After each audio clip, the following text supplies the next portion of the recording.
वाहिगुरु जी का वाहिगुरु जी की फतेह। बोले सो निहाल सत श्री अकाल।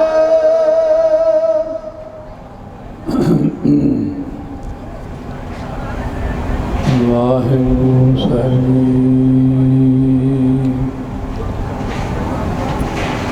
सारी संगत जपो। एक ओंकार सतनाम करता पुरख निर्भव निर्वैर अकाल मूरत अजूनी सैभं गुर प्रसाद जप आद सच जुगाद सच है भी सच होसी भी सच बाणी गुरु गुरु है बाणी विच बाणी अमृत सारे गुर बाणी कहे सेवक जन मन प्रतख गुरु निस्तारे तुर की बाणी आई तिन सगली चिंत दयाल पुरख मेहरबाना हर नानक साच बखाना जैसी न आवे खसम की बाणी तैसड़ा करी ज्ञान वेला लो सज्जन सच्चा पातशाह सारे बोलो सज्जन सच्चा पातशाह शहंशाह दे जिस पास बैठिया सोईया सबना दा वेसा। गुरु गरीब नवाज अंतरजामी भगत वत्सल किरपा दे खजाने धन धन साहब श्री गुरु ग्रंथ साहब महाराज की पावन पवित्र निघी गोद विच बैठी हुई आनंद माण रही साध संगत झुकाओ शीश दसां गुरां दे अगे सतगुरां दी जागदी जोत दे अगे निरंकार जी दे अगे नाल 15 भगत 17 भट्ट बेअंत जो है नाम परमेश्वर दे अते 4 गुरसिख ये सारिया स्वरूपों की बाणी है। इस करके पुण्य खट्टण आए आपा पुण्य तदों ही मिलता है जे कलगीधर पिता जी के बचन मन्नीए।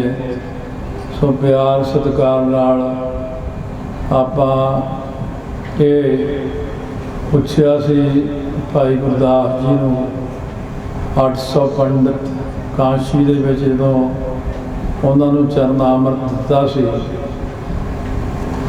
कहंदे सी जदों होर हैगे मंत्र साडे कोल राम हरि गोबिंद वासुदेव ते तुहानूं वाहिगुरू मंत्र रचन की की लोड़ पैगी। भाई गुरदास जी कहन लगे वाह वासुदेव हा हरि गा गोबिंद रा राम। 4 युगां दे मंत्रां दे पहले पहले अखर लैके गुरु नानक साहब ने इनू श्रोमणी गुरमंत्र बनाया। कला राम राम कहोगे कला गोबिंद कहोगे कित्थे सारे नाम ये विचे आ जाने हैं। जे आपां एक नाम लईए तो एक युग का ही जाप होंदा। ये 4 युगां का जाप है इकट्ठा ही फिर फायदा ही आ। पर इस करके जो आप कहने वाहे गुरु 4 युग का फल है पुण्य बड़ा भारी पुण्य है। इस करके आओ समझ के हुण इस चीज़ नूं 2 वारी फतेह आउणी है विच वाहिगुरू ਫਤਿਹ ਵਿੱਚ 2 ਵਾਰੀ ਵਾਹਿਗੁਰੂ ਆਉਣਾ। ਤੇ ਜੇ ਮੰਨੋ 10,000 ਸੰਗਤ ਹੈ, 20,000 ਹੈ, ਉਹ ਦੁੱਗਣਾ ਕਰ ਲਓ। ਇੰਨੀ ਵਾਰ ਵਾਹਿਗੁਰੂ ਕਿਹਾ ਹੋਇਆ, ਇੱਕ ਇੱਕ ਜਾਣ ਨੂੰ ਫਲ ਮਿਲਣਾ। ਇੱਥੇ ਆਪਾਂ ਲੰਗਰ ਛਕਣ ਨਹੀਂ ਆਏ ਵੀ ਅਸੀਂ ਉੱਥੇ ਆਹ ਚੀਜ਼ਾਂ ਬਣੀਆਂ, ਪੂੜੇ ਬਣੇ ਆ, ਪਕੌੜੇ ਬਣੇ ਆ, ਇਹ ਤਾਂ ਘਰੇ ਵੀ ਮਿਲ ਜਾਂਦੇ ਆ, ਕਿਤੇ ਹੋਰ ਵੀ ਮਿਲ ਜਾਣਗੇ। ਵਿਆਹਾਂ ਸ਼ਾਦੀਆਂ 'ਤੇ ਬੜੇ ਸਟਾਲ ਲੱਗੇ ਹੁੰਦੇ ਆ, ਪਰ ਜਿਹੜੀ ਅਸਲੀ ਇੱਥੇ ਲਾਹਾ ਖੱਟਣ ਆਏ ਆ, ਇਹਾਂ ਖਾਟ ਚਲੋ ਹਰ ਲਾਹਾ, ਫਿਰ ਕੀ ਹੋਏਗਾ? ਹੈ ਆਗਾ ਹੈ ਬਸਨ ਸੁਹੇਲਾ। ਉਹ ਜੋ ਅੱਗੇ ਜਾਓਗੇ ਉੱਥੇ ਸੁਖੀ ਰਹੋਗੇ। ਫਿਰ ਇਸ ਕਰਕੇ ਆਪਣੇ ਭਲੇ ਵਾਸਤੇ ਫਤਿਹ ਬੁਲਾਉਣੀ ਆ, ਨਾ ਕਿ ਮੇਰੇ ਵਾਸਤੇ। ਇਸ ਕਰਕੇ ਆਓ, ਤਿੰਨਾਂ ਲੋਕਾਂ ਦੇ ਮਾਲਕ ਸਤਿਗੁਰੂ ਗ੍ਰੰਥ ਸਾਹਿਬ ਜੀ ਵਿਰਾਜਮਾਨ ਨੇ। ਅੱਜ ਆਪਾਂ ਪਹਿਲਾ ਪ੍ਰਕਾਸ਼ ਮਨਾ ਰਹੇ ਹਾਂ। ਸੋ ਬੱਚਾ ਘਰ 'ਚ ਜਨਮ ਲੈਂਦਾ, ਜਦੋਂ ਆਉਂਦਾ ਸਾਲ ਆਉਂਦਾ ਤਾਂ ਕਹਿੰਦਾ ਪਹਿਲਾ ਬਰਥਡੇ ਅੱਜ ਪੂਰਾ ਜ਼ੋਰ ਲਾ ਦਿਆਂਗੇ ਪਹਿਲੇ ਬਰਥਡੇ ਦੇ ਵਿੱਚ, ਬਈ ਖਾਸਾ ਖਰਚਾ ਕਰ ਦਿੰਦੇ। ਫਿਰ ਇਹਨਾਂ ਦਾ ਸਦਾ ਹੀ ਪਹਿਲਾ ਪ੍ਰਕਾਸ਼ ਆਉਂਦਾ, ਸਦਾ ਹੀ ਪਹਿਲਾ ਪ੍ਰਕਾਸ਼। ਇਸ ਕਰਕੇ ਬਾਬਿਆਂ ਨੇ, ਮਹਾਂਪੁਰਸ਼ਾਂ ਨੇ, ਬਾਬਾ ਜਗਤਾਰ ਸਿੰਘ ਜੀ ਨੇ, ਬਾਬਾ ਜਗਤ ਰਾਮ ਦੇ ਸਥਾਨ 'ਤੇ ਜੋ ਦਿਨ ਮਨਾ ਰਹੇ ਨੇ, ਇਸ ਦਿਨ ਦੇ ਉੱਤੇ ਇੰਨਾ ਕੁਛ ਇਸੇ ਕਰਕੇ ਬਣਾਇਆ। ਆਓ ਹੁਣ ਸ਼ਰਧਾ ਵਿੱਚ ਆ ਕੇ ਇੱਕ ਤਾਂ ਸਤਿਗੁਰਾਂ ਨੂੰ ਫਤਿਹ ਬੁਲਾਉਣੀ ਹੈ, ਨਾਲ ਆਪਾਂ ਆਪਣੇ ਆਪ ਨੂੰ ਆਪਸ ਵਿੱਚ ਵੀ ਬੁਲਾ ਲਈਏ ਪਿਆਰ ਸਤਿਕਾਰ ਨਾਲ। ਸ੍ਰੀ ਅਨੰਦਪੁਰ ਸਾਹਿਬ ਦਾ ਧਿਆਨ ਧਰ ਲਿਓ ਜਰਾ, ਸ੍ਰੀ ਚਮਕੌਰ ਸਾਹਿਬ ਦਾ ਧਿਆਨ ਕਰਨਾ, ਸ੍ਰੀ ਫਤਿਹਗੜ੍ਹ ਸਾਹਿਬ ਦਾ। ਇਹ ਤਿੰਨ ਸਥਾਨ ਸਾਡੇ ਲਈ ਕੇਂਦਰੀ ਨੇ, ਮੇਨ ਨੇ, ਜਿੱਥੇ ਭਾਰੀ ਸ਼ਹੀਦੀਆਂ ਹੋਈਆਂ। ਉਹਨਾਂ ਸ਼ਹੀਦਾਂ ਨੂੰ ਯਾਦ ਕਰਦੇ ਹੋਏ ਤਾਂ ਫਤਿਹ ਬੁਲਾਈ ਦੀ ਹੈ। ਸੋ ਆਓ ਪਿਆਰ ਨਾਲ ਗੱਜ ਕੇ ਬੁਲਾਓ, ਵਾਹਿਗੁਰੂ ਜੀ ਕਾ ਖਾਲਸਾ, ਵਾਹਿਗੁਰੂ ਜੀ ਕੀ ਫਤਿਹ। ਇਹ ਕਹਿਣਾ ਪੈਂਦਾ ਇਹ ਬਾਬਾ ਅਜੀਤ ਸਿੰਘ ਜੀ, ਬਾਬਾ ਜੋਰਾਵਰ ਸਿੰਘ, ਬਾਬਾ ਜੁਝਾਰ ਸਿੰਘ ਜੀ, ਬਾਬਾ ਜੋਰਾਵਰ ਸਿੰਘ, ਬਾਬਾ ਫਤਿਹ ਸਿੰਘ ਜੀ, ਮਾਤਾ ਗੁਜਰ ਕੌਰ ਜੀ, ਆਪ ਜੀ ਨੂੰ ਫਤਿਹ ਬੁਲਾਉਣੇ ਆ। ਇਹ ਕਹਿਣਾ ਪੈਂਦਾ ਦਸਾਂ ਗੁਰਾਂ ਨੂੰ। ਗੁਰੂ ਗ੍ਰੰਥ ਸਾਹਿਬ ਦੀ ਜਾਗਦੀ ਜੋਤ, ਹਾਜ਼ਰਾ ਹਜ਼ੂਰ ਜਹਰਾ ਜਹੂਰ ਚਬਰ ਸਤਰ ਤਖਤ ਦੇ ਮਾਲਕ। ਜਿੰਨੀ ਭਾਵਨਾ ਹੋਵੇਗੀ ਓਨੇ ਜ਼ਿਆਦਾ ਆਨੰਦ ਹੁੰਦਾ। ਜਿਹੜੇ ਦੁਕਾਨਾਂ ਦੇ ਉੱਤੇ ਹਲਵਾਈ ਚੀਜ਼ਾਂ ਤਿਆਰ ਕਰਦੇ ਨੇ, ਉਹਨਾਂ ਦੀ ਭਾਵਨਾ ਹੁੰਦੀ ਕਿ ਇਹ ਚੀਜ਼ ਬਣਾਓ, ਇੰਨੀ ਫਿਰ ਪੈਸਾ ਇੰਨਾ ਆਵੇਗਾ। ਪਰ ਜਦੋਂ ਗੁਰੂ ਘਰ 'ਚ ਬਣਦੀ ਚੀਜ਼, ਉਹਦਾ ਆਪਾਂ ਕਹਿੰਦੇ ਭਾਵਨਾ ਦੇ ਨਾਲ ਬਣਾਇਓ ਭਾਈ, ਸੰਗਤ ਨੇ ਛਕਣੀ, ਨਾਲ ਪਾਠ ਵੀ ਕਰਿਓ। ਇੱਕ ਹਲਵਾਈ ਨੂੰ ਅਸੀਂ ਕਿਹਾ ਵੀ ਤੂੰ ਆ ਬੇਸਣ ਦੀਆਂ ਪਿੰਨੀਆਂ ਜਿਹੀਆਂ ਬਣਾ ਦੀ ਵਧੀਆ, ਵੀ ਚਲੋ ਸਰਦੀਆਂ ਦੀ ਵਿੱਚ ਪਾ ਕੇ ਸਮਾਨ ਜਿਹਾ। ਅਸੀਂ ਕਿਹਾ ਇਸ਼ਨਾਨ ਕੀਤਾ, ਕਹਿੰਦਾ ਇਸ਼ਨਾਨ ਤਾਂ ਸ਼ਾਮ ਨੂੰ ਕਰਦੇ ਹੁੰਦੇ ਆ, ਸ਼ਾਮ ਤੱਕ ਅਸੀਂ ਲਿਬੜ ਲੁਬੜ ਕੇ ਫੇਰ ਨਹਾਉਂਦੇ ਆ। ਮੈਂ ਕਿਹਾ ਤੂੰ ਹੁਣ ਸਿੱਧਾ ਹੋ ਜਾ, ਪੁੱਠਾ ਨਾ ਚੱਲ, ਪਹਿਲਾਂ ਨਹਾ ਕੇ ਆ, ਪਹਿਲਾਂ ਨਹਾ ਫੇਰ ਤੂੰ ਤਿਆਰ ਕਰੇ। ਸੋ ਗੁਰੂ ਘਰ ਦੇ ਵਿੱਚ ਪਹਿਲਾਂ ਇਸ਼ਨਾਨ ਕਰਦੇ ਨੇ, ਨਿਤਨੇਮ ਕਰਦੇ ਨੇ, ਉਦੋਂ ਬਾਅਦ ਫਿਰ ਲੰਗਰ ਤਿਆਰ ਕਰਦੇ ਨੇ। ਫਿਰ ਗੁਰਾਂ ਦੇ ਕੋਲ ਲਿਆ ਕੇ ਥਾਲਾ ਸਜਾ ਕੇ ਰੱਖਦੇ ਆ। ਫਿਰ ਅਰਦਾਸ ਹੁੰਦੀ, ਕਿਰਪਾਨ ਭੇਟਾ ਹੁੰਦੀ ਆ, ਆਨੰਦ ਸਾਹਿਬ ਦੇ 5 ਪੌੜੀਆਂ 6 ਪੜ੍ਹਦੇ ਆ। ਇਹਦੇ ਵਿੱਚ ਇੱਕ ਚੀਜ਼ ਦੇਖਣ ਵਾਲੀ ਹੁੰਦੀ ਆ, ਕਹਿੰਦੇ ਪਾਣੀ ਸਾਫ਼ ਹੈ। ਹਾਂਜੀ ਸਾਫ਼ ਹੈ। ਫਿਰ ਅੱਗੇ ਪੁੱਛਦੇ ਆ ਪਾਣੀ ਸੁੱਚਾ? ਕਹਿੰਦੇ ਇਹ ਤਾਂ ਨਹੀਂ ਪਤਾ। ਸਾਫ਼ ਅਤੇ ਸੁੱਚੇ ਦਾ ਫਰਕ ਹੁੰਦਾ।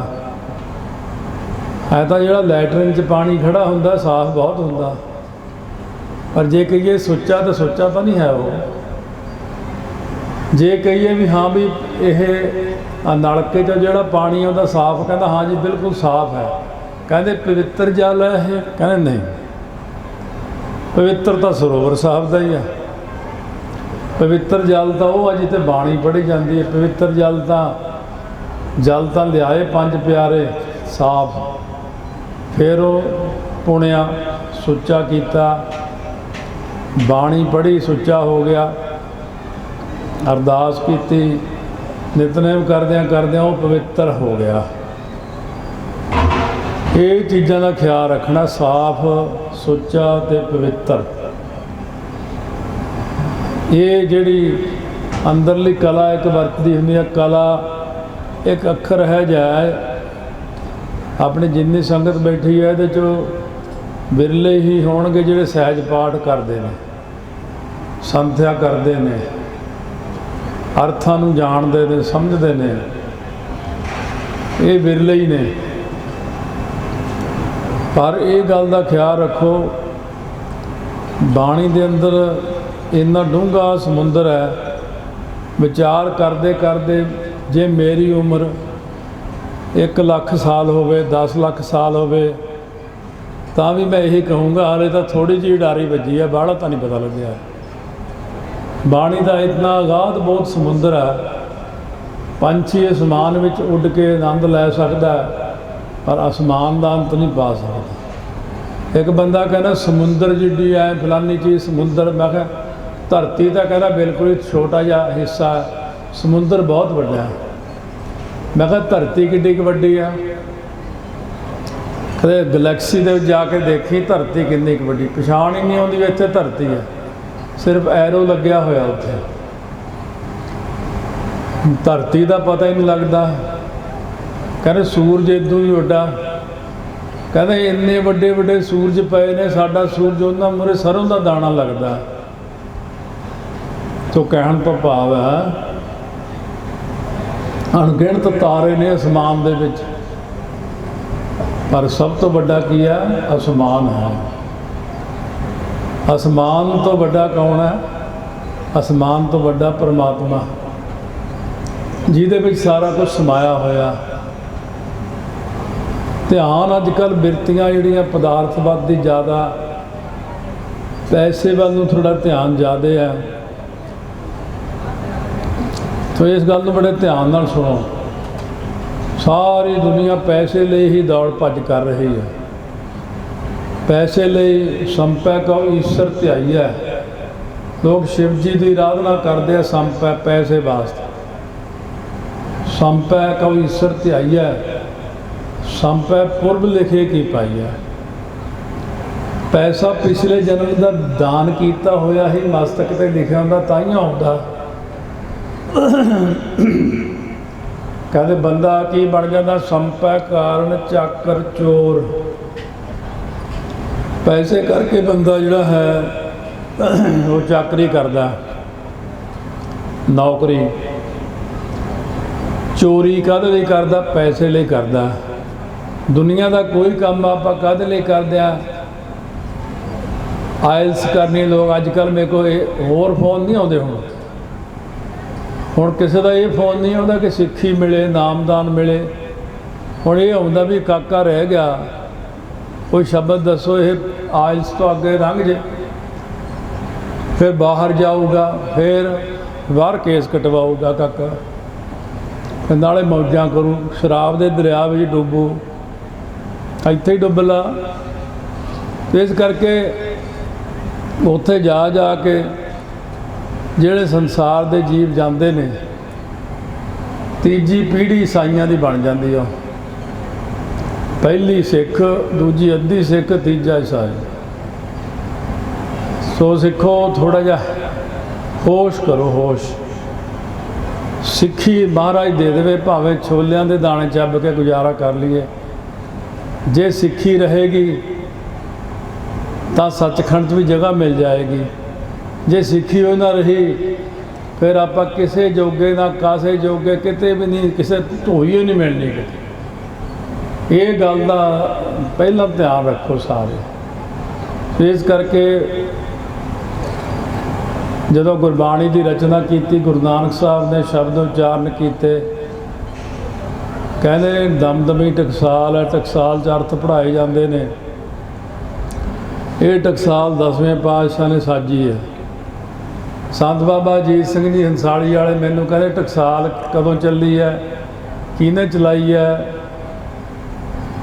ਮੈਂ ਪਤਾ ਸੀ ਵੀ ਨਹੀਂ ਬੋਲਣਾ ਮੂਹਰੇ, ਉੱਚ ਕੋਟੀ ਦੇ ਬ੍ਰਹਮ ਗਿਆਨੀ ਸੀ ਉਹ, ਉਸ ਕਰਕੇ ਮੂਹਰੇ ਨਹੀਂ ਬੋਲਣਾ। ਮੈਂ ਕਿਹਾ ਬਈ ਸਾਡੀ ਇੰਨੀ ਬੁੱਧੀ ਨਹੀਂ ਹੈ, ਤੁਸੀਂ ਦੱਸੋ।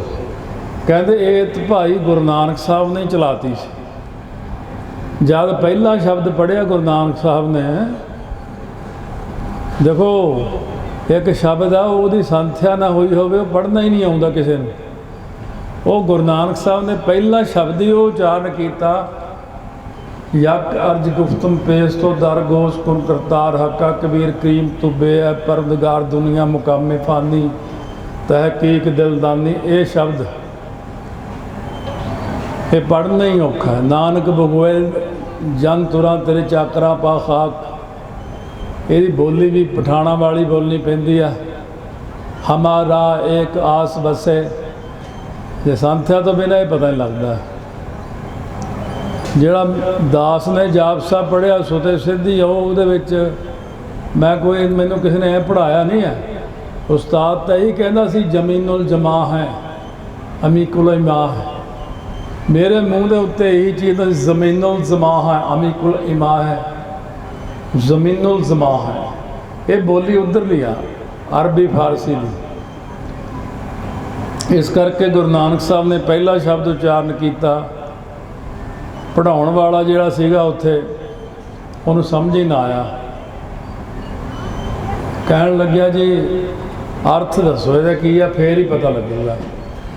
ਜਦੋਂ ਮਹਾਰਾਜ ਨੇ ਅਰਥ ਸੁਣਾਏ, ਇਹਦੇ ਵਿੱਚ ਇੱਕ ਪੰਗਤੀ ਆਉਂਦੀ ਆ, ਜ਼ਨ ਪਿਸਰ ਪਦਰ ਬਿਰਾਦਰਾਂ ਕਸਨੇਸ ਦਸਤੰਗੀਰ। ਇਹ ਬਹੁਤ ਸਾਰੇ ਪਾਠੀ ਪੜ੍ਹਦੇ ਜਨ, ਇਹ ਜਨ ਨਹੀਂ ਹੈਗਾ ਪਾਠ। ਜਨ ਹੁੰਦਾ ਜਿਵੇਂ ਆਪਾਂ ਸਮੂਹ ਜਨ ਬੈਠੇ ਆ। ਜ਼ਨ, ਜ਼ਨ ਕਹਿੰਦੇ ਇਸਤਰੀ ਨੂੰ, ਅਰਬੀ ਫਾਰਸੀ ਵਾਲੇ। ਜ਼ਨ ਪਿਸਰ ਪਦਰ ਬਿਰਾਦਰਾਂ, ਸਾਰੀ ਅੰਗਰੇਜ਼ੀ ਦੇ ਨਾਲ ਹੀ ਰਲ ਜਾਂਦੀ ਗੱਲ। ਬਿਰਾਦਰਾਂ ਭਰਾ, ਮਾਂ ਬਾਪ, ਭੈਣ ਭਰਾ। ਇਸ ਕਰਕੇ ਗੁਰੂ ਨਾਨਕ ਸਾਹਿਬ ਨੇ ਉਹ ਪਹਿਲੇ ਅਰਥ ਕਰਕੇ ਸੁਣਾਏ। ਜਦੋਂ ਚਰਨ ਪਕੜੇ ਸੀ, ਕਹਿੰਦੇ ਇਹਨਾਂ ਨਾਲੋਂ ਵੱਡਾ ਕੋਈ ਨਹੀਂ ਹੋਰ ਹੋ ਸਕਦਾ।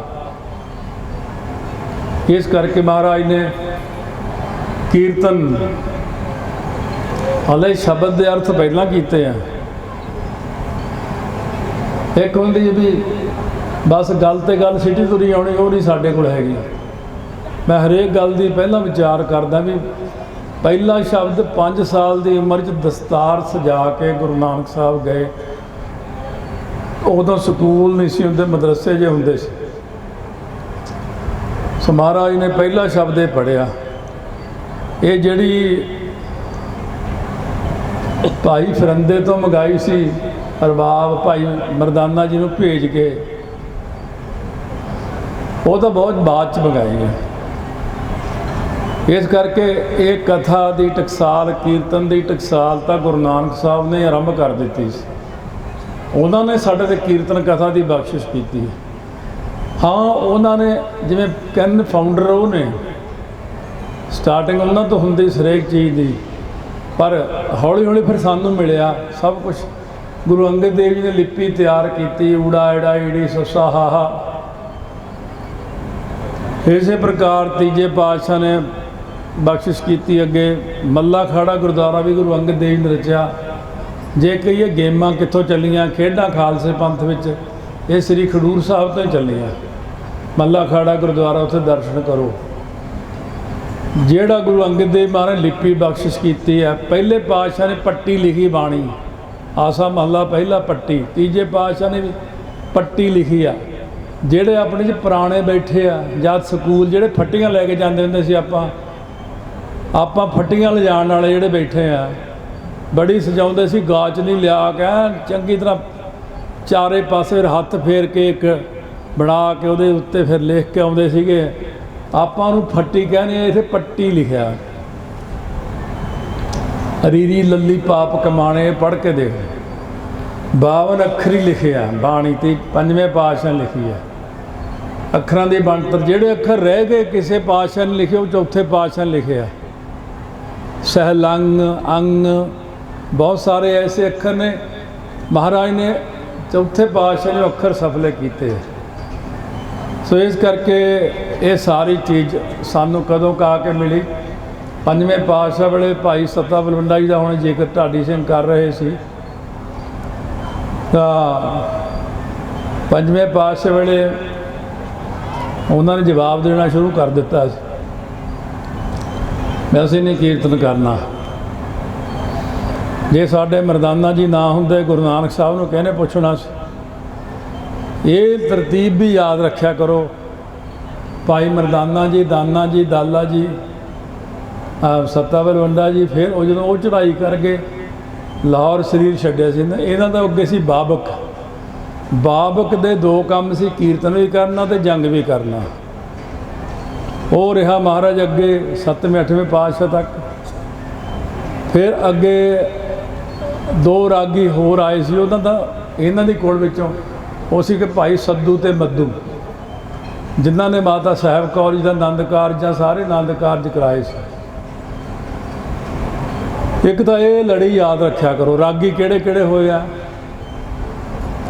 ਇੱਕ ਲੜੀ ਇਹ ਯਾਦ ਰੱਖਣੀ ਆ ਕਿ ਪਹਿਲੇ ਪਾਤਸ਼ਾਹ ਦੇ ਕਿੰਨੇ ਸਾਹਿਬਜ਼ਾਦੇ ਸੀ, ਪਰਿਵਾਰ ਕਿੰਨਾ, ਸਾਰਾ ਪਰਿਵਾਰ ਯਾਦ ਰੱਖਿਆ ਕਰੋ। ਦੂਜੇ ਪਾਤਸ਼ਾਹ ਦੇ ਸਾਹਿਬਜ਼ਾਦੇ ਕਿਹੜੇ ਕਿਹੜੇ ਹੋਏ ਆ। ਅੱਗੇ ਅੱਗੇ ਤੀਜੇ ਪਾਤਸ਼ਾਹ ਦੀਆਂ ਸਪੁੱਤਰੀਆਂ ਸਾਹਿਬਜ਼ਾਦੇ।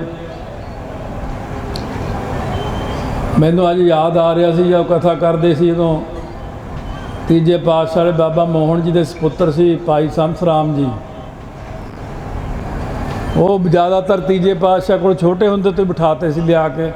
ਪਿਤਾ ਜੀ ਤਾਂ ਉਹਨਾਂ ਦੇ ਸਮਾਧੀ 'ਚ ਹੀ ਰਹਿੰਦੇ ਸੀ ਬਾਬਾ ਮੋਹਨ ਜੀ। ਉਹ ਤਾਂ ਦਸਮ ਦੁਆਰ ਸਵਾਸ ਚੜਾ ਕੇ ਬੈਠੇ ਰਹਿੰਦੇ ਸੀ। ਗੁਰੂ ਅਮਰਦਾਸ ਜੀ ਨੇ ਸੰਤ ਰਾਮ ਜੀ ਨੂੰ ਕਦੇ ਆਪਣੇ ਕੋਲੋਂ ਪ੍ਰਸ਼ਾਦਾ ਛਕਦੇ ਦੋ ਬੁਰਕੀ ਫੜਾ ਦੇਣੀ, ਕਦੇ ਆ ਲੈ ਦੁੱਧ ਛਕ ਲੈ, ਆ ਦਹੀਂ ਖਾ ਲੈ। ਉਹ ਕੋਲ ਬੈਠਾ ਖਾਂਦਾ ਰਹਿੰਦਾ ਸੀ। ਉਹ ਐਵੇਂ ਨਹੀਂ ਸੀ, ਉਹ ਛਕਦਿਆਂ ਛਕਦਿਆਂ ਅੰਦਰੋਂ ਕਪਾਟ ਖੁੱਲ੍ਹ ਗਏ। ਉਹਨਾਂ ਨੇ ਜਿੰਨੀ ਗੁਰਬਾਣੀ ਸੀ ਤੀਜੇ ਪਾਤਸ਼ਾਹ ਵੇਲੇ ਤੱਕ ਇਕੱਠੀ ਹੋਈ, ਇਹ ਭਾਈ ਸੰਤ ਰਾਮ ਜੀ ਨੇ ਇਕੱਤਰ ਕੀਤੀ ਸੀ ਸਾਰੀ ਬਾਣੀ। ਜਿੰਨੀ ਉਹਨੂੰ ਸੋਝੀ ਹੋ ਗਈ ਸੀ ਬਾਣੀ ਦੀ, ਬਖਸ਼ਿਸ਼ਾਂ ਹੋ ਗਈਆਂ ਸੀ ਬਾਣੀ ਦੀਆਂ। ਉਹਨਾਂ ਨੇ ਇਹ ਸਾਰੀਆਂ ਪੋਥੀਆਂ ਫਿਰ ਰੱਖੀਆਂ ਹੌਲੀ। ਬਾਬਾ ਮੋਹਨ ਜੀ ਕੋਲੇ ਸਾਰੀਆਂ ਪੋਥੀਆਂ ਸੀ। ਪਹਿਲੇ ਪਾਤਸ਼ਾਹ ਦਾ ਜੇ ਦੇਖੇ ਕੋਈ ਅੰਤ ਨਹੀਂ ਹੈ। ਕਿੱਥੇ ਤੱਕ ਉਹ ਗਏ ਨੇ ਕੋਈ ਅੰਤ ਨਹੀਂ ਹੈ। ਕਿਉਂ ਆਪਾਂ ਤਾਂ ਇੰਨਾ ਕੁ ਜਾਣਦੇ ਵੀ ਨਨਕਾਣਾ ਸਾਹਿਬ ਤੱਕ ਪਹੁੰਚ ਆਪਣੀ ਬਸ, ਵੱਧ ਤੋਂ ਵੱਧ ਕਾਬਲ ਕੰਧਾਰ ਤੱਕ ਜਾਣਦੇ ਆ। ਜਿੰਨਾ ਦੁਨੀਆ 'ਚ ਜ਼ਿਆਦਾ ਵਿਚਰੋਗੇ ਉਨਾ ਜ਼ਿਆਦਾ ਗਿਆਨ ਹੋਊਗਾ। ਅੱਜ ਕੱਲ੍ਹ ਨੈੱਟ ਦਾ ਯੁੱਗ ਹੈ, ਪੜ੍ਹੇ ਲਿਖੇ ਵੀ ਬਹੁਤ ਬੈਠੇ ਨੇ ਵਿੱਚ, ਨੈੱਟ ਵਾਲੇ ਵੀ। ਹੁਣ ਤਾਂ ਨਿਆਣੇ ਸੱਤ ਤੋਂ ਬਹੁਤ ਤੇਜ਼ ਨੇ। ਨੈੱਟ ਤਾਂ ਛੋਟੀ ਜਿਹੀ ਉਂਗਲ ਨਾਲ ਬਹੁਤ ਘੁਮਾਉਂਦੇ ਨੈੱਟ ਨੂੰ, ਅਸੀਂ ਤਾਂ ਉਹਨਾਂ ਘੁਮਾ ਵੀ ਨਹੀਂ ਸਕਦੇ ਹੈਗੇ। satgurvibli.com ਤੇ ਜਾਓ, satgurvibli.com।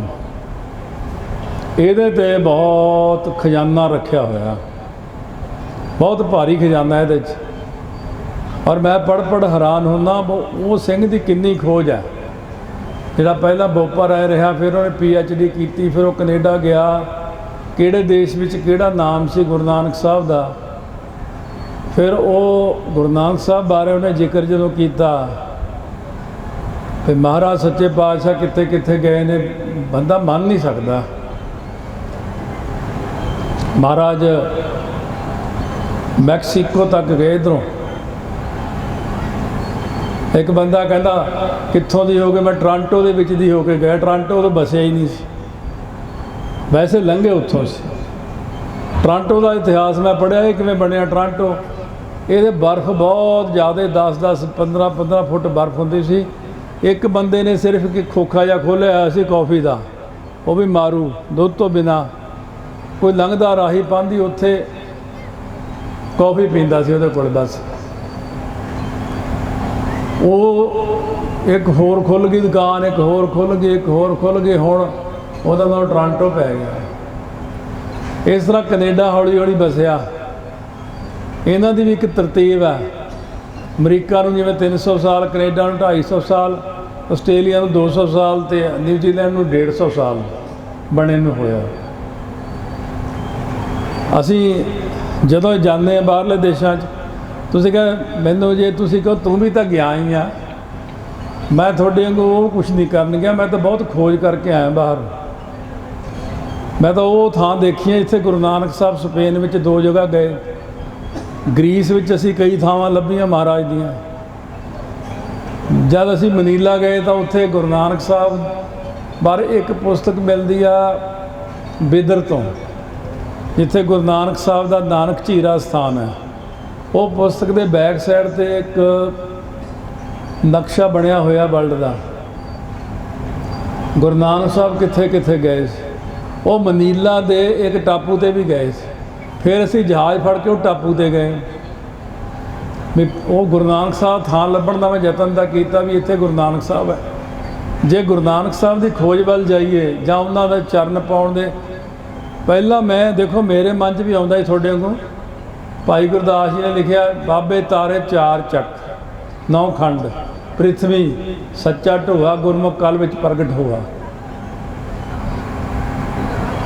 ਇਹ ਗੱਲ ਮੇਰੇ ਮਨ 'ਚ, ਮੈਂ ਕਿਹਾ ਵੀ 4 ਬਾਬੇ ਤਾਰੇ 4 ਚੱਕ, ਵੀ ਚਾਰੇ ਚੱਕਾਂ 'ਚ ਗਏ ਹੋਣੇ ਆ, 9 ਖੰਡਾਂ 'ਚ ਗਏ ਹੋਣੇ ਆ। 7 ਆਕਾਸ਼, 7 ਪਤਾਲ, 7 ਦੀਪ, ਪਾਤਾਲਾ ਪਾਤਾਲ, ਲੱਖ ਆਗਾਸਾਂ ਆਗਾਸ ਗਏ ਹੋਣੇ ਆ। ਜਦੋਂ ਖੋਜ ਕੀਤੀ ਤਾਂ ਮਹਾਰਾਜ ਸੱਚੇ ਪਾਤਸ਼ਾਹ ਨੇ ਕੋਈ ਨਹੀਂ ਛੱਡਿਆ। ਉਹ ਭਾਈ ਗੁਰਦਾਸ ਦੀ ਪੰਕਤੀ 7 ਹੋ ਗਈ ਵੀ ਬਾਬੇ ਤਾਰੇ 4 ਚੱਕ, ਕੋਈ ਜਗ੍ਹਾ ਛੱਡੀ ਹੀ ਨਹੀਂ ਹੈ ਮਹਾਰਾਜ ਨੇ। ਕੋਈ ਦੇਸ਼ ਨੂੰ ਹੱਥ ਲਾ ਦੋ ਵੀ ਇੱਥੇ ਆਏ ਆ। ਹੁਣ ਇਹਦੇ ਬਾਰੇ ਇਹ ਵੀ ਨਹੀਂ ਬਹੁਤਿਆਂ ਨੂੰ ਪਤਾ ਹੋਣਾ ਬਈ ਜਦੋਂ ਇਹ ਜੰਗ ਹੋਇਆ ਸੀ ਨਾ ਮਹਾਭਾਰਤ ਦਾ, ਉਦੋਂ ਆਸਟ੍ਰੇਲੀਆ ਨਾਲ ਹੀ ਲੱਗਦਾ ਸੀ ਆਪਣੀ ਧਰਤੀ 'ਤੇ, ਲੰਕਾ ਵੀ। ਅਤੇ ਇਹ ਜਿਹੜਾ ਪਰੇ ਚਲਿਆ ਗਿਆ ਹਿੱਸਾ ਟੁੱਟ ਕੇ ਅਮਰੀਕਾ ਦਾ, ਇਹ ਵੀ ਹੌਲੀ ਹੌਲੀ ਭੁਚਾਲ ਆਉਣ ਨਾਲ ਹਿੱਲੀ ਜਾਂਦੇ, ਪਰੇ ਜਾਈ ਜਾਂਦੇ ਆ। ਇਹ ਸਾਰਾ ਇਕੱਠਾ ਹੀ ਸੀ ਉਦੋਂ। ਮਹਾਭਾਰਤ ਦੇ ਲੋਕ ਜਿਹੜੇ ਸੀਗੇ, ਹੁਣ ਗੱਲ ਚੱਲਦੀ ਇੱਥੇ ਆਈ ਪਈ, ਜਦੋਂ ਅਸੀਂ USA 'ਚ ਗਏ ਤਾਂ ਉੱਥੇ ਲਿਖਿਆ ਹੋਇਆ ਗਿੱਲ ਮਾਨ ਰੋਡ। ਗਿੱਲ ਮਾਨ ਰੋਡ, ਇਹ ਗਿੱਲ ਕਿੱਥੋਂ ਆ ਗਏ, ਉਹਦੇ ਮਾਨ ਕਿੱਥੋਂ ਆ ਗਏ? ਮੈਂ ਕਿਹਾ ਇਹ ਕਿੱਥੋਂ ਆ ਗਏ? ਕਹਿੰਦੇ ਕੈਲੀਫੋਰਨੀਆ ਸਟੇਟ, ਇਹ ਮੈਕਸੀਕੋ ਤੋਂ ਖਰੀਦੀ ਹੈ ਇਹਨਾਂ ਨੇ। ਉਹਦੇ ਨਿਸ਼ਾਨ ਜੇ ਬਣੇ ਹੋਏ ਨੇ ਵੀ ਸਮੁੰਦਰ ਦੇ ਨਿਸ਼ਾਨ ਲੱਗੇ ਹੋਏ ਨੇ ਉਹਦੇ 'ਤੇ, ਪਹਾੜੀਆਂ 'ਤੇ, ਵੀ ਇਹ ਪਾਣੀ 'ਚ ਡੁੱਬਿਆ ਹੋਇਆ ਸੀ ਪਹਿਲਾਂ। ਫਿਰ ਮੈਕਸੀਕੋ ਦਾ ਇਤਿਹਾਸ ਕੱਢਿਆ। ਮੈਕਸੀਕੋ ਬਿਲਕੁਲ ਪੰਜਾਬ ਵਰਗਾ ਹੁੰਦਾ ਸੀ ਪਹਿਲਾਂ ਪੁਰਾਣੇ ਸਮੇਂ ਵਿੱਚ। ਅਸੀਂ ਜਦ ਪਿੰਡਾਂ ਵਿੱਚ ਰਹਿੰਦੇ ਸੀ ਉਦੋਂ ਕਹਿੰਦੇ ਬਾਹਰ ਚੁੱਲ੍ਹੇ ਹੁੰਦੇ ਸੀ, ਓਟਾ ਬਣਿਆ ਹੁੰਦਾ ਸੀ, ਉੱਥੇ ਰੋਟੀ ਬਣਾਉਂਦੀ ਸੀ, ਉੱਥੇ ਆਪਣਾ ਦੁੱਧ ਗਰਮ ਹੁੰਦਾ ਸੀ, ਉੱਥੇ ਹਾਰੇ ਬਣੇ ਹੁੰਦੇ ਸੀ। ਮੈਕਸੀਕੋ ਵਿੱਚ ਸਾਡੇ ਸਾਰੇ ਗੋਤ ਉੱਥੇ ਬੈਠੇ ਸੀ। ਫਿਰ ਖੋਜ ਕੱਢੀ। ਇਹ ਜਦੋਂ ਧਰਤੀ 'ਤੇ ਮਹਾਭਾਰਤ ਹੋਇਆ, ਜਿਹੜੇ ਭਗੌੜੇ ਹੋ ਗਏ, ਮਹਾਭਾਰਤ ਦੇ ਯੁੱਧ ਵਿੱਚੋਂ ਕਈ ਭਗੌੜੇ ਵੀ ਹੋਏ ਆ, ਉਹ ਦੌੜ ਕੇ ਮੈਕਸੀਕੋ ਚਲੇ ਗਏ ਵੱਡੇ ਵਡੇਰੇ। ਇਸ ਕਰਕੇ ਗੁਰੂ ਨਾਨਕ ਸਾਹਿਬ ਉੱਥੇ ਵੀ ਗਏ। ਮੈਂ ਜੋ ਥੋੜ੍ਹਾ ਜਿਹਾ ਪੜ੍ਹਿਆ, ਜ਼ਿਆਦਾ ਤਾਂ ਨਹੀਂ। ਜਦ ਮਹਾਰਾਜ ਉੱਥੇ ਗਏ, ਉੱਥੇ ਲੋਕਾਂ ਨੂੰ ਆ ਜਿਹੜੀ ਛੋਟੀ ਮਾਤਾ ਹੁੰਦੀ ਨਿਕਲਦੀ ਆ, ਆਪਾਂ ਕਹਿੰਦੇ ਚੇਚਕ ਜੀ ਹੋ ਗਈ ਆ ਛੋਟੀ, ਇਹ ਨਹੀਂ ਸੀ ਹਟਦੀ। ਬੜੇ ਦੁਖੀ ਸੀ ਲੋਕ। ਗੁਰੂ ਨਾਨਕ ਸਾਹਿਬ ਕੋਲ ਆ ਕੇ ਕਹਿਣ ਲੱਗੇ ਸਾਡੇ ਹਟਦੀ ਨਹੀਂ, ਬਿਮਾਰੀ ਜਾਂਦੀ ਨਹੀਂ। ਮਹਾਰਾਜ ਸੱਚੇ ਪਾਤਸ਼ਾਹ ਕਹਿਣ ਲੱਗੇ ਤੁਹਾਡਾ ਖਾਣਾ ਨਹੀਂ ਠੀਕ ਹੈ, ਤੁਸੀਂ ਜਿਹੜੀ ਆਹ ਮਾਸ ਮੱਛੀ ਖਾਂਦੇ ਹੋ ਇਹਦੇ ਨਾਲ ਤੁਹਾਨੂੰ ਇਹ ਚੀਜ਼ਾਂ ਨਿਕਲਦੀਆਂ। ਕਹਿੰਦੇ ਮਹਾਰਾਜ ਹੋਰ ਕੀ ਖਾਈਏ? ਫਿਰ ਬਾਣੀ 'ਚ ਇੱਕ ਸ਼ਬਦ ਆਉਂਦਾ, ਪਾਠੀ ਸਿੰਘਾਂ ਨੂੰ ਪਤਾ, ਜਾਂ ਜਿਹੜੇ ਸਹਿਜ ਪਾਠ ਕਰਦੇ ਆ, ਉੱਥੇ ਲਿਖਿਆ ਬਚਨ ਗਰੜਾ ਖਾਣਾ ਦੁੱਧ ਸਿਉ ਗਾੜ। ਗਰੜਾ ਉਬਲੇ ਹੋਏ ਚੌਲ ਦੁੱਧ ਵਿੱਚ ਮਿਲਾ ਕੇ ਖਾਓ, ਆਹ ਚੀਜ਼ਾਂ ਨਾ ਖਾਓ, ਇਹ ਜਿਹੜੇ ਤੁਹਾਡੇ ਨਿਕਲਦੀ। ਫਿਰ ਮੈਨੂੰ ਆਪਣੀ ਗੱਲ ਯਾਦ ਆ ਗਈ। ਛੋਟੇ ਹੁੰਦੇ ਮੇਰੀ ਲੱਤ 'ਤੇ ਇੱਕ ਫੋੜਾ ਖੱਬੇ ਪਾਸੇ ਨਿਕਲਿਆ ਗੋਡੇ ਤੋਂ ਥੱਲੇ। ਜਦ ਫੋੜਾ ਨਿਕਲਿਆ ਉਹ 'ਚ ਪਾਣੀ ਜਿਹਾ ਰਿਸਣ ਲੱਗਿਆ, ਉਦੋਂ ਗਾਂਹ ਇੱਕ ਹੋ ਗਿਆ, ਫਿਰ ਇੱਕ ਉਦੋਂ ਗਾਂਹ ਹੋ ਗਿਆ। ਜਦ 4-5 ਹੋ ਗਏ, ਮੈਂ ਆਪਣੀ ਦਾਦੀ ਨੂੰ ਕਿਹਾ ਵੀ ਇਹ ਨਿਕਲੀ ਤੁਰੇ ਆਉਂਦੇ ਨੇ। ਉਹ ਕਹਿੰਦੀ ਵੈਦ ਹੈਗਾ ਆਪਣੇ ਪਿੰਡ 'ਚ, ਚਲ ਉਹਦੇ ਕੋਲ ਚੱਲਦੇ ਹਾਂ। ਉਦੋਂ ਮੈਂ 6-7 ਕੁ ਸਾਲ ਦਾ ਸੀ। ਜਦ ਉਹਦੇ ਕੋਲ ਗਏ, ਕਹਿੰਦੇ ਆਹ ਨਿਕਲਿਆ, ਕਹਿੰਦੇ ਦਿਖਾਓ ਤਾਂ। ਉਹ ਕਹਿੰਦਾ ਐਂ ਕਰਿਓ, ਲੱਸੀ ਲੈ ਕੇ ਨਾ ਅੱਧਾ ਗਲਾਸ, ਉਹ 4-5 ਚਮਚੇ ਚੌਲਾਂ ਦੇ ਪਾ ਕੇ ਉਹਨੂੰ ਚੁੱਲ੍ਹੇ 'ਤੇ ਉਬਾਲ ਲਿਓ। ਦੇਖੋ ਦਵਾਈ ਸੁਣੀ ਕਦੇ ਇਹ?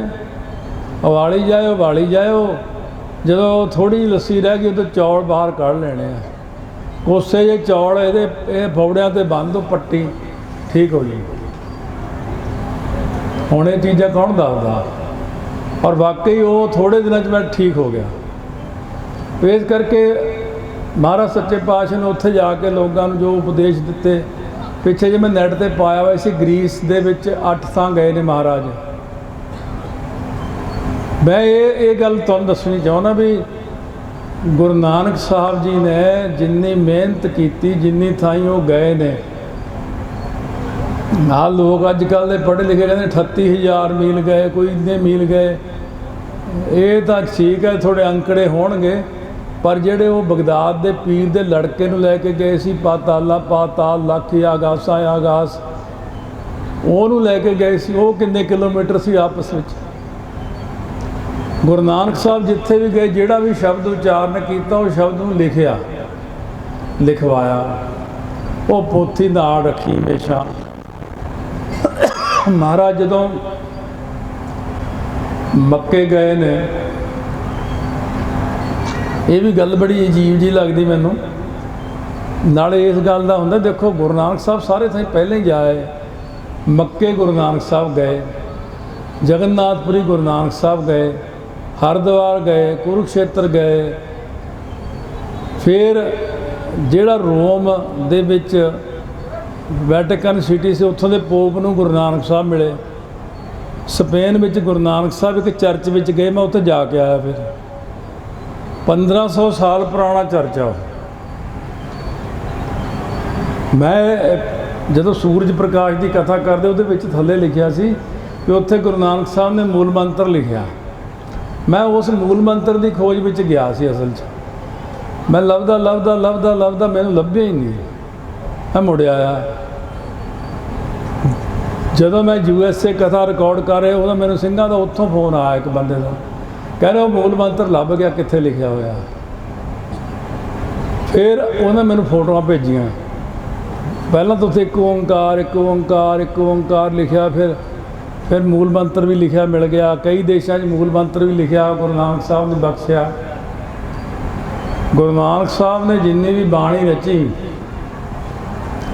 ਸਾਰੀ ਬਾਣੀ ਰਚ ਕਰਕੇ ਪੋਥੀ ਹਮੇਸ਼ਾ ਆਪਣੇ ਕੋਲ ਰੱਖਦੇ ਸੀ, ਬੜੀ ਸੰਭਾਲ ਕੇ। ਜਦੋਂ ਗੁਰਤਾ ਗੱਦੀ ਗੁਰੂ ਅੰਗਦ ਦੇਵ ਜੀ ਨੂੰ ਬਖਸ਼ੀ, ਤਾਂ ਉਹ ਪੋਥੀ ਫਿਰ ਗੁਰੂ ਅੰਗਦ ਦੇਵ ਜੀ ਨੂੰ ਬਖਸ਼ੀ ਸੀ। ਉਹਨਾਂ ਨੇ ਕਹਾ ਕਿ ਤੀਜੇ ਪਾਤਸ਼ਾਹ ਨੂੰ ਬਖਸ਼ੀ ਸੀ ਵੀ ਤੁਹਾਡੇ ਕੋਲ ਪੰਜਵੇਂ ਪਾਤਸ਼ਾਹ ਲੈਣ ਆਉਣਗੇ, ਤੁਸੀਂ ਇਹ ਸੰਭਾਲ ਕੇ ਰੱਖਿਓ। ਇਹ ਫਿਰ ਜਦੋਂ ਉਹ ਸਰੂਪ ਰਚਣਗੇ, ਉਦੋਂ ਉਸ ਸਰੂਪ ਦੇ ਵਿੱਚ ਫਿਰ ਇਹ ਪੋਥੀ ਸਹਾਇਕ ਹੋਊਗੀ। ਫਿਰ ਗੁਰੂ ਅਰਜਨ ਦੇਵ ਜੀ ਮਹਾਰਾਜ ਇਹ ਪੋਥੀਆਂ ਲੈਣ ਵਾਸਤੇ, ਜਦੋਂ ਮਹਾਰਾਜ ਸੱਚੇ ਪਾਤਸ਼ਾਹ ਨੇ ਇਹ ਭਾਈ ਸੱਤਾ ਬਲਵੰਡਾ ਜੀ ਨਾਲ ਇਹ ਗੱਲ ਚੱਲ ਰਹੀ ਸੀ ਆਪਣੀ ਵਿੱਚੋਂ, ਉਹਨਾਂ ਨੇ ਜਵਾਬ ਦੇ ਦਿੱਤਾ ਸੀ। ਤਾਂ ਫਿਰ ਗੁਰੂ ਅਰਜਨ ਦੇਵ ਜੀ ਕਹਿੰਦੇ ਹੁਣ ਸਮਾਂ ਲੰਘਦਾ ਜਾ ਰਿਹਾ, ਆਸਾ ਦੀ ਵਾਰ, ਚਲੋ ਸਾਰਿਆਂ ਸਿੱਖਾਂ ਨੂੰ ਸਾਜ਼ ਫੜਾ ਕੇ ਆਪ ਕੀਰਤਨ ਕਰਨ ਬੈਠੇ। ਕਹਿੰਦੇ ਅੱਜ ਤੋਂ ਜਿਹੜੀ ਕੀਰਤਨ ਦੀ ਦਾਤ ਆ ਉਹ ਮੈਂ ਸਿੱਖਾਂ ਨੂੰ ਦੇ ਦਿੱਤੀ। ਇੱਥੋਂ ਆਪਾਂ ਕੀਰਤਨ ਦੀ ਦਾਤ ਗੁਰੂ ਅਰਜਨ ਦੇਵ ਜੀ ਨੂੰ ਦਿੱਤੀ ਹੈ। ਪੰਡਿਤ ਨੇ ਇੱਕ ਦਿਨ ਜਵਾਬ ਦੇ ਦਿੱਤਾ, ਜਿਹੜਾ ਕਥਾ ਕਰਨ ਆਉਂਦਾ ਸੀ, ਕਹਿੰਦਾ ਕਥਾ ਮੈਂ ਕਰਦਾ, ਇਕੱਠ ਮੇਰੇ ਕਰਕੇ ਹੁੰਦਾ, ਪੈਸੇ ਮਹਾਰਾਜ ਲੈ ਜਾਂਦੇ ਸਾਰੇ। ਉਹ ਤਰ੍ਹਾਂ ਤਰ੍ਹਾਂ ਦੀਆਂ ਗੱਲਾਂ ਬੋਲਣ ਲੱਗ ਪਿਆ। ਮਹਾਰਾਜ ਕਹਿੰਦੇ ਚਲੋ ਫਿਰ ਹੁਣ ਕਥਾ ਦੀ ਦਾਤ ਵੀ ਅਸੀਂ ਗੁਰਸਿੱਖਾਂ ਨੂੰ ਹੀ ਦੇ ਦਿੰਦੇ ਹਾਂ। ਆਪਾਂ ਨੂੰ ਕੀਰਤਨ ਦੀ ਦਾਤ ਵੀ ਗੁਰੂ ਸਾਹਿਬ ਨੇ ਬਖਸ਼ੀ ਹੈ, ਕਥਾ ਦੀ ਦਾਤ ਵੀ ਬਖਸ਼ਿਸ਼ ਕੀਤੀ ਹੈ। 5 ਸਰੂਪਾਂ ਤੱਕ ਤਾਂ ਬਹੁਤ ਸ਼ਾਂਤਮਈ ਸਮਾਂ ਰਿਹਾ। ਫਿਰ ਇਹ ਕਹਿੰਦੇ ਸੀ ਇਹ ਗਵਾਰ ਲੋਕ ਹੈ, ਇਹਨਾਂ ਨੂੰ ਪਤਾ ਨਹੀਂ ਕੁਛ। ਫਿਰ 6ਵੇਂ ਪਾਤਸ਼ਾਹ ਨੇ ਸਾਨੂੰ ਸ਼ਸਤਰ ਬਖਸ਼ਿਸ਼ ਕੀਤੇ ਸੀ, ਸ੍ਰੀ ਅਕਾਲ ਤਖਤ ਸਾਹਿਬ ਦੀ ਬਖਸ਼ਿਸ਼ ਕੀਤੀ ਸੀ। ਮਹਾਰਾਜ ਸੱਚੇ ਪਾਤਸ਼ਾਹ ਨੇ ਫਿਰ ਸਾਨੂੰ ਜਿਹੜੀ, ਕਿਉਂਕਿ ਬਾਬਾ ਬੁੱਢਾ ਜੀ ਨੇ 6ਵੇਂ ਪਾਤਸ਼ਾਹ ਨੂੰ ਘੋੜ ਸਵਾਰੀ, ਸੰਥਿਆ ਗੁਰੂ ਗ੍ਰੰਥ ਸਾਹਿਬ ਦੀ ਸਾਰਾ ਪਾਠ ਸਿਖਾਉਣਾ, ਘੋੜ ਸਵਾਰੀ ਕਰਾਉਣੀ, ਸ਼ਸਤਰ ਵਿੱਦਿਆ ਸਾਰੀ ਸਿਖਾਈ, ਬਹੁਤ ਕੁਝ ਸਿਖਾਇਆ। ਆਪਣੇ ਕੋਲ ਇੰਨਾ ਟਾਈਮ ਨਹੀਂ, ਦੁਨਿਆਵੀ ਕੰਮ ਬਹੁਤੇ ਵੱਧ ਗਏ ਆ। ਜੇ ਇਤਿਹਾਸ ਨੂੰ ਠੰਡੇ ਦਿਮਾਗ ਨਾਲ ਬਹਿ ਕੇ ਬਚ ਗਏ, 6ਵੇਂ ਪਾਤਸ਼ਾਹ ਕੋਲ ਬਹੁਤ ਤਕੜੀ ਰਾਜਨੀਤੀ ਸੀ। ਹੁਣ ਇੱਥੇ ਉਹ ਚੀਜ਼ਾਂ ਇੰਨੀ ਸਮੇਂ ਥੋੜ੍ਹੇ ਸੁਣਾ ਨਹੀਂ ਸਕਦੇ, ਬਹੁਤ ਕੁਛ। ਮਹਾਰਾਜ ਨੇ ਸਿੱਖਾਂ ਨੂੰ ਫਿਰ ਉਹ ਚੀਜ਼ਾਂ ਸਿਖਾਈਆਂ, ਕਿੱਦਾਂ ਆਪਾਂ ਇਹ ਕਰਨਾ, ਆਹ ਕੰਮ ਕਾਰਜ ਕਿੱਦਾਂ ਕਰਨਾ। ਪਹਿਲੀ ਵਾਰ ਗੁਰਮਤਾ ਹੋਇਆ ਸੀ, ਸਿੱਖਾਂ ਨੂੰ ਇਹ ਸਿਖਾਇਆ ਗਿਆ ਸੀ ਕਿ ਗੁਰਮਤਾ ਕਿਵੇਂ ਕਰਨਾ, ਇਕੱਲਿਆਂ ਕੰਮ ਨਹੀਂ ਕਰਨਾ, ਬੈਠ ਕੇ ਗੁਰਮਤਾ ਕਰਿਆ ਕਰੋ, ਪਹਿਲਾਂ ਸਲਾਹ ਕਰਿਆ ਕਰੋ, ਫਿਰ ਕੰਮ ਕਰਿਆ ਕਰੋ। ਸੋ ਇਸ ਕਰਕੇ ਇਹ ਮਹਾਰਾਜ ਨੇ ਇੱਕ ਚੀਜ਼ ਦਿੱਤੀ, ਗੁਰੂ ਨਾਨਕ ਸਾਹਿਬ ਨੇ ਕੀਰਤਨ ਕਥਾ, ਅੱਗੇ 5ਵੇਂ ਨੇ ਸਿੱਖਾਂ ਨੂੰ ਬਖਸ਼ਿਸ਼ ਕੀਤੀ ਕਥਾ ਕੀਰਤਨ, 6ਵੇਂ ਪਾਤਸ਼ਾਹ ਨੇ ਅੱਗੇ ਸਾਨੂੰ ਢਾਡੀ ਬਖਸ਼ੇ, ਨੱਥਾ ਤੇ ਅਬਦੁੱਲਾ। ਭਾਈ ਨੱਥਾ ਤੇ ਅਬਦੁੱਲਾ ਦਾ ਪਿੰਡ ਸੀ ਸੁਰ ਸਿੰਘ, ਜਿੱਥੇ ਬਾਬਾ ਦਇਆ ਸਿੰਘ ਜੀ ਵਿਧੀ ਚੰਦੀਏ ਮਹਾਂਪੁਰਖ ਹੋਏ, ਜਿੱਥੇ ਬਾਬਾ ਸੋਹਣ ਸਿੰਘ ਜੀ ਹੋਏ ਨੇ, ਉਹ ਪਿੰਡ ਸੀ ਇਹਨਾਂ ਦਾ। ਤੇ ਇਸ ਕਰਕੇ ਉਹਨਾਂ ਨੇ ਸ੍ਰੀ ਅਕਾਲ ਤਖਤ ਸਾਹਿਬ 'ਤੇ ਆ ਕੇ ਪਹਿਲੀ ਵਾਰ ਜਦੋਂ ਵਾਰਾਂ ਗਾਈਆਂ, ਹੁਣ ਆਪਣੇ ਤਾਂ ਕੋਈ ਇਤਿਹਾਸ ਹੈ ਨਹੀਂ ਸੀ, ਫਿਰ ਪਿਛਲੇ ਰਾਜਿਆਂ ਦੀਆਂ ਵਾਰਾਂ ਗਾਈਆਂ, ਉਹ ਧੁਨਾਂ ਜਦੋਂ ਸੁਣਾਈਆਂ, ਲੱਲਾ ਬਹਿਲੀਮਾ ਕੀ ਧੁਨ ਗਾਵਣੀ, ਟੁੰਡੇ ਅਸ ਰਾਜੇ ਕੀ ਧੁਨੀ, ਹੋਰ ਬਹੁਤ ਸਾਰੇ 9 ਧੁਨਾਂ ਫਿਰ 9 ਮਹਾਰਾਜ 6ਵੇਂ ਪਾਤਸ਼ਾਹ ਨੇ ਪ੍ਰਵਾਨ ਕਰ ਲਈਆਂ। ਕਹਿੰਦੇ ਵੀਰ ਰਸ ਜ਼ਰੂਰੀ ਆ। ਗੁਰੂ ਗ੍ਰੰਥ ਸਾਹਿਬ ਦੇ ਵਿੱਚ 22 ਵਾਰਾਂ ਨੇ ਕੁੱਲ। ਇੱਕ ਵਾਰ 10ਵੇਂ ਪਾਤਸ਼ਾਹ ਲਿਖੇ ਚੰਡੀ ਦੀ ਵਾਰ, ਜੋ ਵੀਰ ਰਸੀ ਆ। ਇਹ ਜਿਹੜੀ ਆ 9 ਧੁਨਾਂ ਚੜ੍ਹਾਈਆਂ। ਜਦੋਂ ਕਥਾ ਕੀਤੀ ਗੁਰੂ ਗ੍ਰੰਥ ਸਾਹਿਬ ਦੀ ਰਿਕਾਰਡ ਮੈਂ ਸੁਣਾ ਕੇ ਵੀ ਸਾਰੀਆਂ ਸੁਣਾਈਆਂ ਵੀ ਹੋਈਆਂ ਉਹਦੇ ਵਿੱਚ। ਇਹ ਗੁਰੂ ਗ੍ਰੰਥ ਸਾਹਿਬ ਦੀ ਸਾਰੀ ਕਥਾ ਰਿਕਾਰਡ ਆ ਆਪਣੇ ਕੋਲ। ਇਸ ਕਰਕੇ 9 ਧੁਨਾਂ ਉਹਦੇ ਵਿੱਚ ਚੜ੍ਹਾਈਆਂ। ਲੋਕੀ ਛੋਟਾ ਦਿਮਾਗ ਹੈ, ਛੋਟੀ ਗੱਲ ਕਰਦੇ ਵੀ ਇਹ ਜੀ ਇੰਨੇ ਸਰੂਪਾਂ ਦੀ ਬਾਣੀ ਹੈ, 6 ਸਰੂਪਾਂ ਦੀ ਬਾਣੀ ਹੈ। ਨਹੀਂ, ਧੁਨਾਂ ਵੀ ਚੜ੍ਹਾਈਆਂ ਮਹਾਰਾਜ ਜੀ ਨੇ। ਹੁਣ ਆ ਜਾਓ ਅੱਗੇ ਇਸ ਗੱਲ 'ਤੇ ਵੀ ਮੈਂ ਕਹਿੰਦਾ ਇਹ ਸਰੂਪ ਹੀ 10ਵੇਂ ਪਾਤਸ਼ਾਹ ਰਚਿਆ ਸਾਰਾ। ਤੁਸੀਂ ਕਹਿੰਦੇ ਹੋ ਇਹ ਸਰੂਪ 5ਵੇਂ ਪਾਤਸ਼ਾਹ ਰਚਿਆ। ਜਦੋਂ 10ਵੇਂ ਪਾਤਸ਼ਾਹ ਸ੍ਰੀ ਦਮਦਮਾ ਸਾਹਿਬ ਜਾ ਕੇ ਮਹਾਰਾਜ ਨੇ ਲਿਖਾਰੀ ਲਾ ਕੇ ਭਾਈ ਮਨੀ ਸਿੰਘ ਨੂੰ 64 ਸਾਲ ਦੀ ਉਮਰ 'ਚ ਲਿਖਾਰੀ ਲਾਇਆ। ਕਹਿੰਦੇ ਲਿਖੋ, ਕਹਿੰਦੇ ਮਹਾਰਾਜ ਮੈਨੂੰ ਤਾਂ ਇੰਨੀ ਵੱਡੀ ਦਾਤ ਦੇਤੀ, ਮੈਨੂੰ ਲਿਖਣਾ ਤਾਂ ਆਉਣਾ ਨਹੀਂ। ਭਾਈ ਗੁਰਦਾਸ ਜੀ ਨੇ ਵੀ ਇਹੀ ਕਿਹਾ ਸੀ, ਮੈਨੂੰ ਲਿਖਣਾ ਤਾਂ ਆਉਣਾ ਨਹੀਂ। 5ਵੇਂ ਪਾਤਸ਼ਾਹ ਨੇ ਕਿਹਾ ਸੀ ਕਲਮ ਫੜ ਲਈ ਹੱਥ ਵਿੱਚ, ਸ਼ਾਹੀ ਦਾ ਟੋਭਾ ਲਾਉਂਦਾ ਰਹੀਂ, ਕਲਮ ਆਪੇ ਚੱਲੂਗੀ, ਤੂੰ ਨਹੀਂ ਲਿਖੇਗਾ ਲਿਖਾਊਗਾ ਕੋਈ ਤੈਨੂੰ। ਜਿਵੇਂ ਭਾਈ ਮਰਦਾਨੇ ਨੇ ਕਿਹਾ ਸੀ ਇਹ ਰਬਾਬ ਤਾਂ ਫੜਾਤੀ, ਵਜਾਉਣੀ ਤਾਂ ਆਉਂਦੀ ਨਹੀਂ। ਕਹੇ ਤੂੰ ਕੁਝ ਨਹੀਂ ਕਰਨਾ, ਬਸ ਮੋਢੇ ਲਾ ਕੇ ਬੈਠਾ ਰਹਿ, ਆਪੇ ਗਾਏਗਾ ਆਪੇ ਵੱਜੂਗੀ। ਹੁਣ ਵੀ ਉਹ ਰਬਾਬ ਲੱਭ ਗਈ ਆਪਾਂ ਨੂੰ, ਨੈੱਟ 'ਤੇ ਆਇਆ ਸੀ, ਕਿਸੇ ਨੇ ਦੇਖਿਆ ਵੀ ਹੋਣਾ। ਉਹ ਕਈ ਵਾਰ ਰਾਤ ਨੂੰ ਆਪੇ ਵੱਜ ਪੈਂਦੀ ਹੈ, ਕਈ ਵਾਰ ਦਿਨੇ ਵੱਜਦੀ ਹੈ। ਹੁਣ ਵੀ ਹੈ ਉਹ। ਇਹ ਜਿਹੜਾ ਨਾ ਮਹਾਰਾਜ ਸੱਚੇ ਪਾਤਸ਼ਾਹ ਨੇ ਆਪਾਂ ਨੂੰ ਬਖਸ਼ਿਸ਼ ਕੀਤੀ ਦਾਤ, ਕੀਰਤਨ ਕਥਾ, ਰਬਾਬ, ਗੱਤਕਾ, ਇਹ ਢਾਡੀਆਂ ਦੀਆਂ ਵਾਰਾਂ। ਜਦ ਮਹਾਰਾਜ ਚੰਦੂ ਨੂੰ ਫੜ ਕੇ ਲਿਆ ਕੇ ਚੰਦੂ ਨੂੰ ਮਾਰਿਆ ਸੀ ਲਾਹੌਰ, ਉੱਥੇ ਮਹਾਰਾਜ ਨੇ ਤੰਬੂ ਲਗਵਾ ਕੇ ਢਾਡੀਆਂ ਦੀਆਂ ਵਾਰਾਂ ਸਾਰੀ ਰਾਤ ਗਵਾਈਆਂ। ਲਿਖਦੇ ਕਵੀ ਸੰਤੋਖ ਸਿੰਘ ਮਹਾਰਾਜ ਸੱਚੇ ਪਾਤਸ਼ਾਹ ਵਿੱਚ ਜਦੋਂ ਕੋਈ ਵਾਰ ਆਉਂਦੀ ਸੀ, ਢਾਡੀ ਕਹਿੰਦੇ ਸੀ ਇਹ ਜਦੋਂ ਕਰਦੇ, ਉਦੋਂ 6ਵੇਂ ਪਾਤਸ਼ਾਹ ਕਹਿੰਦੇ ਆਹ ਆਹ ਵਾਹ। ਉੱਥੇ ਲਿਖਿਆ ਹੋਇਆ ਉਹਨਾਂ ਨੇ, ਵਾਹ ਵਾਹ। ਸਤਿਗੁਰੂ ਕਹਿੰਦੇ ਅੱਜ ਸਾਰੀ ਰਾਤ ਲੱਗੇ ਰਹੋ, ਔਰ ਬਹੁਤ ਧਨ ਦਿੱਤਾ ਉਹਨਾਂ ਨੂੰ। ਪੰਜਵੇਂ ਪਾਤਸ਼ਾਹ ਜਦੋਂ ਸ਼ਹੀਦ ਹੋਏ, ਜਦੋਂ ਉਹਨਾਂ ਦੀ ਯਾਦ ਵਿੱਚ ਜਿਹੜਾ ਸਹਿਜ ਪਾਠ ਕੀਤਾ ਬਾਬਾ ਬੁੱਢਾ ਜੀ ਨੇ ਕੀਤਾ ਸੀ। ਮਹਾਰਾਜ ਨੇ ਬਾਬਾ ਬੁੱਢਾ ਜੀ ਨੂੰ ਬਹੁਤ ਸਾਰੇ ਬਸਤਰ, ਸੋਨੇ ਦੀਆਂ ਮੋਹਰਾਂ, ਕਿੰਨਾ ਕੁਛ, ਮੱਝਾਂ ਗਾਵਾਂ, ਜਾਂ ਕਹਿ ਲਓ ਸਤਿਗੁਰੂ ਸੱਚੇ ਪਾਤਸ਼ਾਹ ਨੇ ਮੋਹਰਾਂ, ਬਦਾਮ ਤੇ ਘਿਓ ਦੇ ਪੀਪੇ, ਜਾਂ ਐਂ ਕਹਿ ਲਓ ਘਿਓ ਖੁੱਲ੍ਹਾ ਦਿੱਤਾ ਘੜੇ ਭਰ ਭਰ ਕੇ। ਸਤਿਕਾਰ ਕਰਨਾ ਸਿਖਾਇਆ ਸੀ ਬਾਣੀ ਦਾ। ਇਸ ਕਰਕੇ ਇਹ ਜਿਹੜੀ ਆ ਹੁਣ ਜਦ ਕਲਗੀਧਰ ਪਿਤਾ ਨੇ ਸੰਥਿਆ ਸ਼ੁਰੂ ਕਰਾਈ, ਜਾ ਕੇ ਸ੍ਰੀ ਦਮਦਮਾ ਸਾਹਿਬ ਸੰਥਿਆ ਵੀ ਕਰਾਈ, ਕਹਿੰਦੇ ਪਹਿਲਾਂ ਸਰੂਪ ਰਚ ਲਈਏ। ਕਹਿੰਦੇ ਪੰਜਵੇਂ ਪਾਤਸ਼ਾਹ ਵਾਲਾ ਸਰੂਪ ਲੈ ਕੇ ਆਓ। ਜਦ ਲੈਣਗੇ ਧੀਰ ਮੱਲੀਆਂ ਕੋਲੇ, ਇਤਿਹਾਸ ਵਿੱਚ ਆਉਂਦਾ ਧੀਰਮਲ ਤਾਂ ਚੜ੍ਹਾਈ ਕਰ ਗਿਆ ਸੀ, ਉਹਦਾ ਭਰਾ ਰਿਸ਼ਤੇਦਾਰ ਸੀ ਉਹਦਾ ਕੋਈ ਆ, ਉਹਨਾਂ ਨਾ ਕਰਤੀ ਵੀ ਜੇ ਆਪਣੇ ਆਪ ਨੂੰ ਗੁਰੂ ਕਹਾਉਂਦੇ ਆਪੇ ਲਿਖ ਲਓ। ਮਹਾਰਾਜ ਕਹਿੰਦੇ ਚੰਗਾ ਠੀਕ ਹੈ। ਇੱਕ ਸਰੂਪ ਭਾਈ ਕੀ ਡਰੋਲੀ ਪਿਆ ਸੀ, ਦੀਵਾਨ ਆਨੰਦ ਚੰਦ ਲੈ ਕੇ ਸ੍ਰੀ ਅਨੰਦਪੁਰ ਸਾਹਿਬ ਤੋਂ ਦੌੜਿਆ ਸੀ। ਉਹ ਕੋਈ ਸਾਧੂ ਆਇਆ ਸੀ ਨਿਰਮਲਾ ਸਰੂਪ ਲੈ ਕੇ, ਸਾਈਨ ਕਰਾਉਣੇ ਸੀ ਮਹਾਰਾਜ ਦੇ। ਉਹ ਅੱਜ ਕਰਾਉਣੇ ਆ, ਕੱਲ੍ਹ ਕਰਾਉਣੇ, ਕਰਾ ਕੇ ਉਹ ਲਾਲਚ ਆ ਗਿਆ, ਮਨ 'ਚੋਂ ਲੈ ਕੇ ਦੌੜ ਗਿਆ, ਭਾਈ ਕੀ ਡਰੋਲੀ ਰੱਖੀ। ਉਹ ਪਿੱਛੇ ਜਿਹੇ ਇੱਕ ਸਿੰਘ ਨੇ ਮੈਨੂੰ ਪ੍ਰਸ਼ਨ ਵੀ ਭੇਜਿਆ ਸੀ ਵੀ ਮੈਂ ਵੀ, ਉਹਨੂੰ ਗਲਤ ਫਹਿਮੀ ਸੀ, ਕਹਿੰਦਾ ਮੈਂ ਸੁਣਿਆ ਸਰੂਪ ਦੇ ਦਰਸ਼ਨ ਕਰਨ ਨਾਲ ਬੰਦਾ ਅੰਨਾ ਹੋ ਜਾਂਦਾ। ਇੱਕ ਬੰਦੇ ਨੇ ਵੀ ਉਹ ਫਲਾਨਾ ਬੰਦਾ ਪੁੱਛਦਾ। ਮੈਂ ਕਿਹਾ ਧਿਆਨ ਨਾਲ ਕਥਾ ਸੁਣੋ। ਮਹਾਰਾਜ ਨੇ ਕਿਹਾ ਸੀ ਜਿਹੜਾ ਇਸ ਬੀੜ ਦੇ ਉੱਤੇ ਸਹਿਜ ਪਾਠ ਕਰੂਗਾ ਉਹਦੀ ਨਿਗਾਹ ਚਲੀ ਜਾਊਗੀ। ਮੈਂ ਧਿਆਨ ਨਾਲ ਸੁਣੋ ਗੱਲ। ਇਸ ਕਰਕੇ ਉਹ ਸਰੂਪ ਮੰਗਵਾ ਵੀ ਸਕਦੇ ਸੀ, ਕਹਿ ਵੀ ਸਕਦੇ ਸੀ ਚਲੋ ਠੀਕ ਆ ਭਾਈ ਹੁਣ ਇਹਨੂੰ ਵਰ ਦੇ ਦਿੰਦੇ ਆ, ਪਰ ਮਹਾਰਾਜ ਕਹਿੰਦੇ ਫਿਰ ਸਿੱਖਾਂ ਦੇ ਮਨ 'ਚ ਸ਼ੰਕਾ ਆ ਜਾਣੀ ਹੈ ਵੀ ਮਹਾਰਾਜ ਨੂੰ ਤਾਂ ਅੰਤਰਜਾਮਤਾ ਨਹੀਂ ਹੈਗੀ।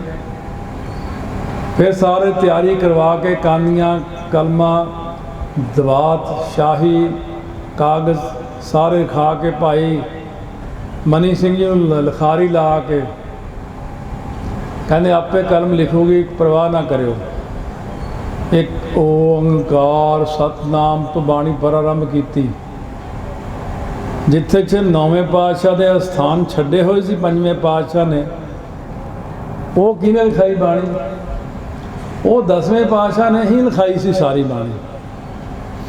ਗੁਰੂ ਗ੍ਰੰਥ ਸਾਹਿਬ ਦਾ ਸੰਪੂਰਨ ਸਰੂਪ 10ਵੇਂ ਪਾਤਸ਼ਾਹ ਨੇ ਲਿਖਵਾਇਆ ਹੋਇਆ। ਅਸੀਂ ਹਾਲੇ ਇਹਦੀ ਬਰੀਕੀ 'ਚ ਗਏ ਨਹੀਂ ਹੈ। ਤੁਸੀਂ ਕਹਿੰਦੇ ਜੋ ਕੋਈ ਕਹਿੰਦੇ 6 ਪਾਤਸ਼ਾਹ ਦੀ ਬਾਣੀ, ਮੈਂ ਕਹਿੰਦਾ ਹੈ ਹੀ 10 ਦੀ ਹੈ। ਨਾਲੇ ਕਹਿੰਦੇ 10 ਗੁਰਾਂ ਦੀ ਜੋਤ ਹੈ, ਤੇ ਜੋਤ ਫਿਰ ਉਹ ਜਦੋਂ ਵੱਖਰੀ ਹੋ ਗਈ। ਹੁਣ ਮਹਾਰਾਜ ਸੱਚੇ ਪਾਤਸ਼ਾਹ ਨੇ ਇਹ ਜਿਹੜੀ ਜੋਤ ਦੇ ਰਾਹੀਂ ਬਾਣੀ ਲਿਖਵਾਈ, ਹਾਸ਼ੀਏ ਛੱਡੇ ਹੋਏ ਸੀਗੇ ਮਹਾਰਾਜ ਨੇ, ਉਹਨਾਂ ਨੇ ਖਾਲੀ ਪੱਤਰੇ ਅੰਗ, ਨੌਵੇਂ ਪਾਤਸ਼ਾਹ ਸਾਰੀ ਬਾਣੀ ਰਚਾਈ। ਜਦੋਂ ਆਈ ਕਹੋ ਕਬੀਰ ਜਨ ਭਏ ਖਲਾਸੇ, ਮਹਾਰਾਜ ਕਹਿੰਦੇ ਖਲਾਸੇ ਹੁਣ ਬਸ ਰਹਿਣ ਦਿਓ, ਹੁਣ ਇੱਥੇ ਲਿਖ ਦਿਓ ਕਹੋ ਕਬੀਰ ਜਨ ਭਏ ਖਾਲਸੇ, ਪ੍ਰੇਮ ਭਗਤ ਜੇ ਜਾਨੀ। ਕਹਿੰਦੇ ਮਹਾਰਾਜ ਨਾਲੇ ਫਿਰ ਰਾਮ ਰਾਏ ਜੀ ਨੂੰ ਕੱਢਤਾ ਸੀ, ਪੰਗਤੀ ਬਦਲੀ ਉਹਨਾਂ ਨੇ, ਤੁਸੀਂ ਵੀ ਇਹ ਬਦਲਤੀ। ਹੁਣ ਮਹਾਰਾਜ ਕਹਿੰਦੇ ਪਰਿਵਾਰ ਦੀਆਂ 22 ਸ਼ਹੀਦੀਆਂ ਦੇ ਕੇ ਬਦਲੀ ਆ। ਉਹਨੇ ਤਾਂ ਉਹੀ ਬਦਲਤੀ ਸੀ, ਉਹਨੇ ਤਾਂ ਰੰਗਜੀਤ ਨੂੰ ਖੁਸ਼ ਕਰਨ ਲਈ ਕੀਤਾ ਸੀ। ਪਰ ਅਸੀਂ ਸੱਚਮੁੱਚ ਕਹਿੰਦੇ ਹਾਂ, ਗੁਰੂ ਨਾਨਕ ਸਾਹਿਬ ਨੇ ਕਿਹਾ ਸੀ ਨੀਲ ਬਸਤਰ ਲੈ ਕੱਪੜੇ ਪਹਿਰੇ। ਢਿਲਵਾਂ ਨਗਰ ਜਾ ਕੇ 10ਵੇਂ ਪਾਤਸ਼ਾਹ ਨੇ ਕਿਹਾ ਨੀਲ ਬਸਤਰ ਲੈ ਕੱਪੜੇ ਫਾੜੇ। ਕਹਿੰਦੇ ਇੱਥੇ ਪੰਗਤੀ ਬਦਲਤੀ, ਕਹਿੰਦੇ ਆਪਣੇ ਪਰਿਵਾਰ ਦੀਆਂ ਸਾਰੀਆਂ ਸ਼ਹੀਦੀਆਂ ਦੇ ਕੇ ਇਹ ਕੱਪੜੇ ਫਾੜੇ ਆ ਤੇ ਐ ਸਿੱਟਦੇ ਰਹੇ ਅੱਗ ਦੇ ਵਿੱਚ। ਇਸ ਕਰਕੇ 10ਵੇਂ ਪਾਤਸ਼ਾਹ ਨੇ ਜਿਹੜੀ ਗੁਰੂ ਗ੍ਰੰਥ ਸਾਹਿਬ ਦੇ ਸਰੂਪ ਸਾਰਾ 18, 10, 20 ਤੱਕ ਲਿਖਾਇਆ। ਸ੍ਰੀ ਕਰਤਾਰਪੁਰ ਸਾਹਿਬ ਧੀਰ ਮੱਲੀਆਂ ਦੇ ਘਰ 'ਚ ਜਿਹੜੀ ਸਰੂਪ ਪਿਆ, ਉਹ ਵਿਸਾਖੀ 'ਤੇ ਦਰਸ਼ਨ ਕਰਾਉਂਦੇ ਆ ਜਾਂ ਸੰਗਰਾਂਦ 'ਤੇ, ਉਹਦੇ ਸ਼ੁਰੂ 'ਚ ਦੇਖ ਲਿਓ ਉੱਥੇ ਲਿਖਿਆ ਬੀੜ ਦਮਦਮੀ, ਨਹੀਂ ਉਹ ਤਾਂ ਨਹੀਂ ਲਿਖਿਆ ਹੋਇਆ। ਬੀੜ ਦਮਦਮੀ ਸਿਰਫ ਹੋਣ ਵਾਲੇ ਸਰੂਪਾਂ 'ਚ ਲਿਖਿਆ ਹੋਇਆ। ਨੌਵੇਂ ਪਾਤਸ਼ਾਹ ਦੀ ਬਾਣੀ ਵਿੱਚ ਦਰਜ ਹੈ। ਪੰਜਵੇਂ ਪਾਤਸ਼ਾਹ ਨੇ ਪੋਥੀਆਂ ਲਿਆਂਦੀਆਂ ਸੀ, ਸ੍ਰੀ ਰਾਮਸਰ ਸਾਹਿਬ ਦੇ ਸਥਾਨ 'ਤੇ ਸਰੂਪ ਸਾਰਾ ਰਚਿਆ। ਸ੍ਰੀ ਸੁਖਮਨੀ ਸਾਹਿਬ ਵੀ ਉੱਥੇ ਰਚਨਾ ਕੀਤਾ, ਉੱਥੇ ਸਰੋਵਰ ਰਚਿਆ, ਉੱਥੇ ਸਭ ਨੂੰ ਕਿਹਾ ਵੀ ਇੱਥੇ ਆ ਕੇ ਇਸ਼ਨਾਨ ਕਰਨਾ ਹੈ। ਮੈਂ ਨਵਿਆਂ ਨੂੰ ਸਾਰਿਆਂ ਨੂੰ ਕਹਿ ਦਿਆਂ, ਜਿੰਨੀ ਸੰਗਤ ਬੈਠੀ ਆ, ਹੁਣ ਕਥਾ 'ਚ ਸੁਣ ਕੇ ਤਾਂ ਭਾਵੇਂ ਕੋਈ ਕਹਿ ਦੇਵੇ ਵੀ ਹਾਂ ਅਸੀਂ ਸੁਣਿਆ ਸੀ ਕਥਾ 'ਚ, 5 ਸਰੋਵਰਾਂ ਦੇ ਇਸ਼ਨਾਨ ਹੁਣ ਸੰਗਤ ਨਹੀਂ ਕਰਦੀ। ਵੱਧ ਫਲ ਲੈਣ ਲਈ 5 ਸਰੋਵਰਾਂ ਦੇ ਇਸ਼ਨਾਨ ਕਰਿਆ ਕਰੋ। ਪਹਿਲਾਂ ਅਸੀਂ ਕੀ ਕਰਦੇ ਸੀ, ਪਹਿਲਾਂ ਦਰਬਾਰ ਸਾਹਿਬ ਇੱਥੇ ਬਸਤਰ ਲਾ ਕੇ ਇੱਥੇ ਇੱਕ ਪਹਿਰੇਦਾਰ ਬਿਠਾ ਦੇਣਾ, 10 15 20 ਸਿੰਘ ਜਥੇ ਦੇ। ਉਹ ਪਹਿਲਾਂ ਉੱਧਰੋਂ ਸ਼ੁਰੂ ਕਰਦੇ ਸੀ, ਇੱਧਰੋਂ ਸੰਤੋਖਸਰ ਸਾਹਿਬ ਇਸ਼ਨਾਨ ਕਰਕੇ ਫਿਰ ਅੱਗੇ ਚਲੇ ਜਾਣਾ, ਵਿਵੇਕਸਰ ਸਾਹਿਬ, ਸ੍ਰੀ ਰਾਮਸਰ ਸਾਹਿਬ, ਮਾਤਾ ਕੌਲਾਂ ਜੀ ਦੇ ਚਲੇ ਜਾਣਾ, ਫਿਰ ਸ੍ਰੀ ਦਰਬਾਰ ਸਾਹਿਬ। ਇਹ 5 ਸਰੋਵਰਾਂ ਦੇ ਇਸ਼ਨਾਨ ਕਰਦੇ ਰਹੇ ਸਾਰੇ, ਪਹਿਲਾਂ ਤੋਂ ਲੈ ਕੇ ਸਾਰੇ ਟਕਸਾਲ ਦੇ ਮੁਖੀ ਸਾਰਾ ਜਥਾ ਲੈ ਕੇ ਉੱਥੇ ਜਾਂਦੇ ਹੁੰਦੇ ਸੀ। ਹੁਣ ਤਾਂ ਭੱਜੇ ਜਾਂਦੇ ਆ, ਭੱਜੇ ਆ ਗਏ। ਸਰੋਵਰ ਦਾ ਇਸ਼ਨਾਨ ਕੋਈ ਕਰਦਾ ਹੀ ਨਹੀਂ, ਬਹੁਤ ਘੱਟ ਕਰਦੇ ਨੇ, ਕੁਛ ਪ੍ਰਚਾਰ ਇਹੋ ਜਿਹਾ ਹੋ ਗਿਆ। ਇਹ 5 ਸਰੋਵਰਾਂ ਦੇ ਇਸ਼ਨਾਨ ਕਰਨੇ ਆ, ਇਹਨੂੰ ਕਹਿੰਦੇ ਨੇ 5 ਇਸ਼ਨਾਨਾਂ। ਜਿਵੇਂ ਜਿਹੜੇ ਆਹ ਨਕਲੀ ਨਰਕਧਾਰੀ ਜੇ ਸੀਗੇ, ਇਹਨਾਂ ਨੇ ਬਣਾਈ ਗੱਲ, ਕਹਿੰਦੇ ਵੀ ਨਹਾਉਣ ਦੀ ਕੋਈ ਲੋੜ ਨਹੀਂ ਹੈ। ਕਹਿੰਦੇ ਫੇਰ ਕੀ ਕਰੀਏ, ਕਹਿੰਦੇ 5 ਇਸ਼ਨਾਨਾਂ ਕਰ ਲਓ। ਪਹਿਲਾ 5 ਇਸ਼ਨਾਨਾਂ ਹੁੰਦਾ ਸੀ 5 ਸਰੋਵਰਾਂ ਦਾ। ਕਹਿੰਦੇ ਮੂੰਹ ਧੋ ਲਓ, ਦੋਨੇ ਹੱਥ ਦੋਨੇ ਪੈਰ, ਬਸ 5 ਇਸ਼ਨਾਨਾਂ ਹੋ ਗਿਆ। 5 ਇਸ਼ਨਾਨਾਂ ਮਹਾਂ ਗਿਆਨਾਂ, ਨਿਤ ਨਹਾਉਣ ਦਲਿਦਰੀ। 6 ਮਹੀਨੇ ਬਾਅਦ ਕੋਈ ਉਦਮੀ ਨਹਾਵੇ, ਸਾਲ ਬਾਅਦ ਕੋਈ ਬ੍ਰਹਮ ਗਿਆਨੀ। ਇਹ ਤਾਂ ਉਹਨਾਂ ਲੋਕਾਂ ਦੇ ਪ੍ਰਚਾਰ ਨੇ। 5 ਇਸ਼ਨਾਨ ਜ਼ਰੂਰੀ ਹੈ ਸਾਡੇ ਲਈ, 5 ਸਰੋਵਰਾਂ ਦੇ ਇਸ਼ਨਾਨ ਕਰਨੇ ਜ਼ਰੂਰੀ ਹੈ। ਇਸ ਕਰਕੇ ਸਾਰੀ ਸੰਗਤ ਇਸ਼ਨਾਨ ਕਰੋ 5 ਸਰੋਵਰਾਂ ਦੇ। ਤੁਸੀਂ ਘਟਾਤਾ, ਬਹੁਤ ਸਾਰੀਆਂ ਮਰਿਆਦਾਵਾਂ ਹਟਾਤੀਆਂ। ਫਿਰ ਸਤਿਗੁਰੂ ਗ੍ਰੰਥ ਸਾਹਿਬ ਦਾ ਸਰੂਪ ਰਚਨ ਤੋਂ ਉਪਰੰਤ ਬਹੁਤ ਲੰਬੀ ਸਾਖੀ ਹੁੰਦੀ ਹੈ ਇਹ। ਉਹ ਮੈਨੂੰ ਕਹੇ ਸੀ ਸਿੰਘ ਵੀ ਸੰਗਤ ਇੰਨੇ ਦਿਨ ਤੋਂ ਸੁਣ ਰਹੀ ਆ, ਸ੍ਰੀ ਗੁਰੂ ਗ੍ਰੰਥ ਸਾਹਿਬ ਦਾ ਪਹਿਲਾ ਪ੍ਰਕਾਸ਼ ਵੀ ਐਂ ਹੋਇਆ। ਮੈਂ ਕਿਹਾ ਜਿਹੜਾ ਸਾਡਾ ਹਿਸਾਬ ਹੈ ਉਹ ਹੋਰ ਹੈ, ਤੁਹਾਡਾ ਹੋਰ ਹੈ। ਤੁਸੀਂ ਸੁਣਾਉਣੀਆਂ ਉੱਪਰਲੀਆਂ ਗੱਲਾਂ ਜੀਆਂ, ਅਸੀਂ ਸੁਣਾਉਣੀਆਂ ਸਾਨੂੰ ਉਹ ਚੀਜ਼ ਜਿਹੜੀ ਸੁਣੀ ਨਾ ਹੋਵੇ। ਤੁਸੀਂ ਇਹ ਸੰਤ ਰਾਮ ਜੀ ਦਾ ਕਿਹਨੂੰ ਪਤਾ ਵੀ ਬਾਣੀ ਕਿਹਨੇ ਇਕੱਠੀ ਕੀਤੀ ਹੈ? ਉਹਨਾਂ ਨੇ ਇਕੱਠੀ ਕੀਤੀ ਹੈ। ਪਹਿਲੀ ਪਾਤਸ਼ਾਹ ਨੇ ਪੋਥੀ, ਫਿਰ ਦੂਜਿਆਂ ਨੇ ਉਹ ਅੱਗੇ ਦਿੱਤੀ, ਫਿਰ ਤੀਜੇ ਪਾਤਸ਼ਾਹ ਨੇ ਬਾਬਾ ਮੋਹਨ ਜੀ ਕੋਲ ਸੌਂਪਤੀ ਵੀ ਜਦੋਂ ਚੌਥੇ ਪਾਤਸ਼ਾਹ ਆਉਣਗੇ। ਹੁਣ ਉਹ ਸਾਖੀ ਇਸ ਤਰ੍ਹਾਂ ਬਣ ਗਈ,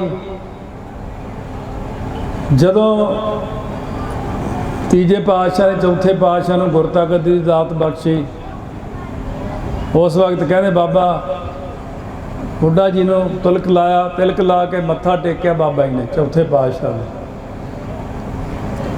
ਬੇਟਾ ਮੋਹਨ ਜੀ ਮੱਥਾ ਟੇਕੋ।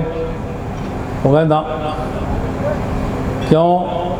ਕਹਿੰਦੇ ਮੇਰਾ ਹੱਕ ਸੀ, ਇਹ ਗੱਦੀ ਤਾਂ ਮੇਰੀ ਬਣਦੀ ਆ, ਮੈਂ ਵੱਡਾ ਘਰ 'ਚ। ਇਹੀ ਬਾਬਾ ਸ਼੍ਰੀ ਚੰਦ ਜੀ ਨੇ ਕਿਹਾ ਸੀ ਮੈਂ ਵੱਡਾ। ਇਸੇ ਗੱਲ ਦਾ ਰੌਲਾ ਦਾਸੂ ਤੇ ਦਾਤੂ ਨੇ ਪਾਇਆ ਸੀ। ਪਰ ਇਹ ਮਹਾਰਾਜ ਨੇ ਕਿਹਾ ਸੀ ਜਿਹੜੀ ਪਿਤਰੀ ਜਾਇਦਾਦ ਆ ਆਪਣੇ ਪਿਤਾਮਿਆਂ ਦੀ, ਤੁਹਾਡਾ ਹੱਕ ਉਹਦੇ ਤੇ ਆ। ਜਦੋਂ ਕਿਸੇ ਦਾ ਪਿਤਾ ਚੜ੍ਹਾਈ ਕਰਦਾ, ਵੱਡੇ ਪੁੱਤ ਨੂੰ ਪੱਗ ਬੰਨ੍ਹ ਦਿੰਦੇ, ਉਹ ਬੰਨ੍ਹ ਦਿੰਦੇ ਤੁਹਾਡੇ। ਪਰ ਜੇ ਤੁਸੀਂ ਕਹੋ ਗੁਰਤਾ ਗੱਦੀ, ਇਹ ਤਾਂ ਸੇਵਕ ਦੀ ਆ।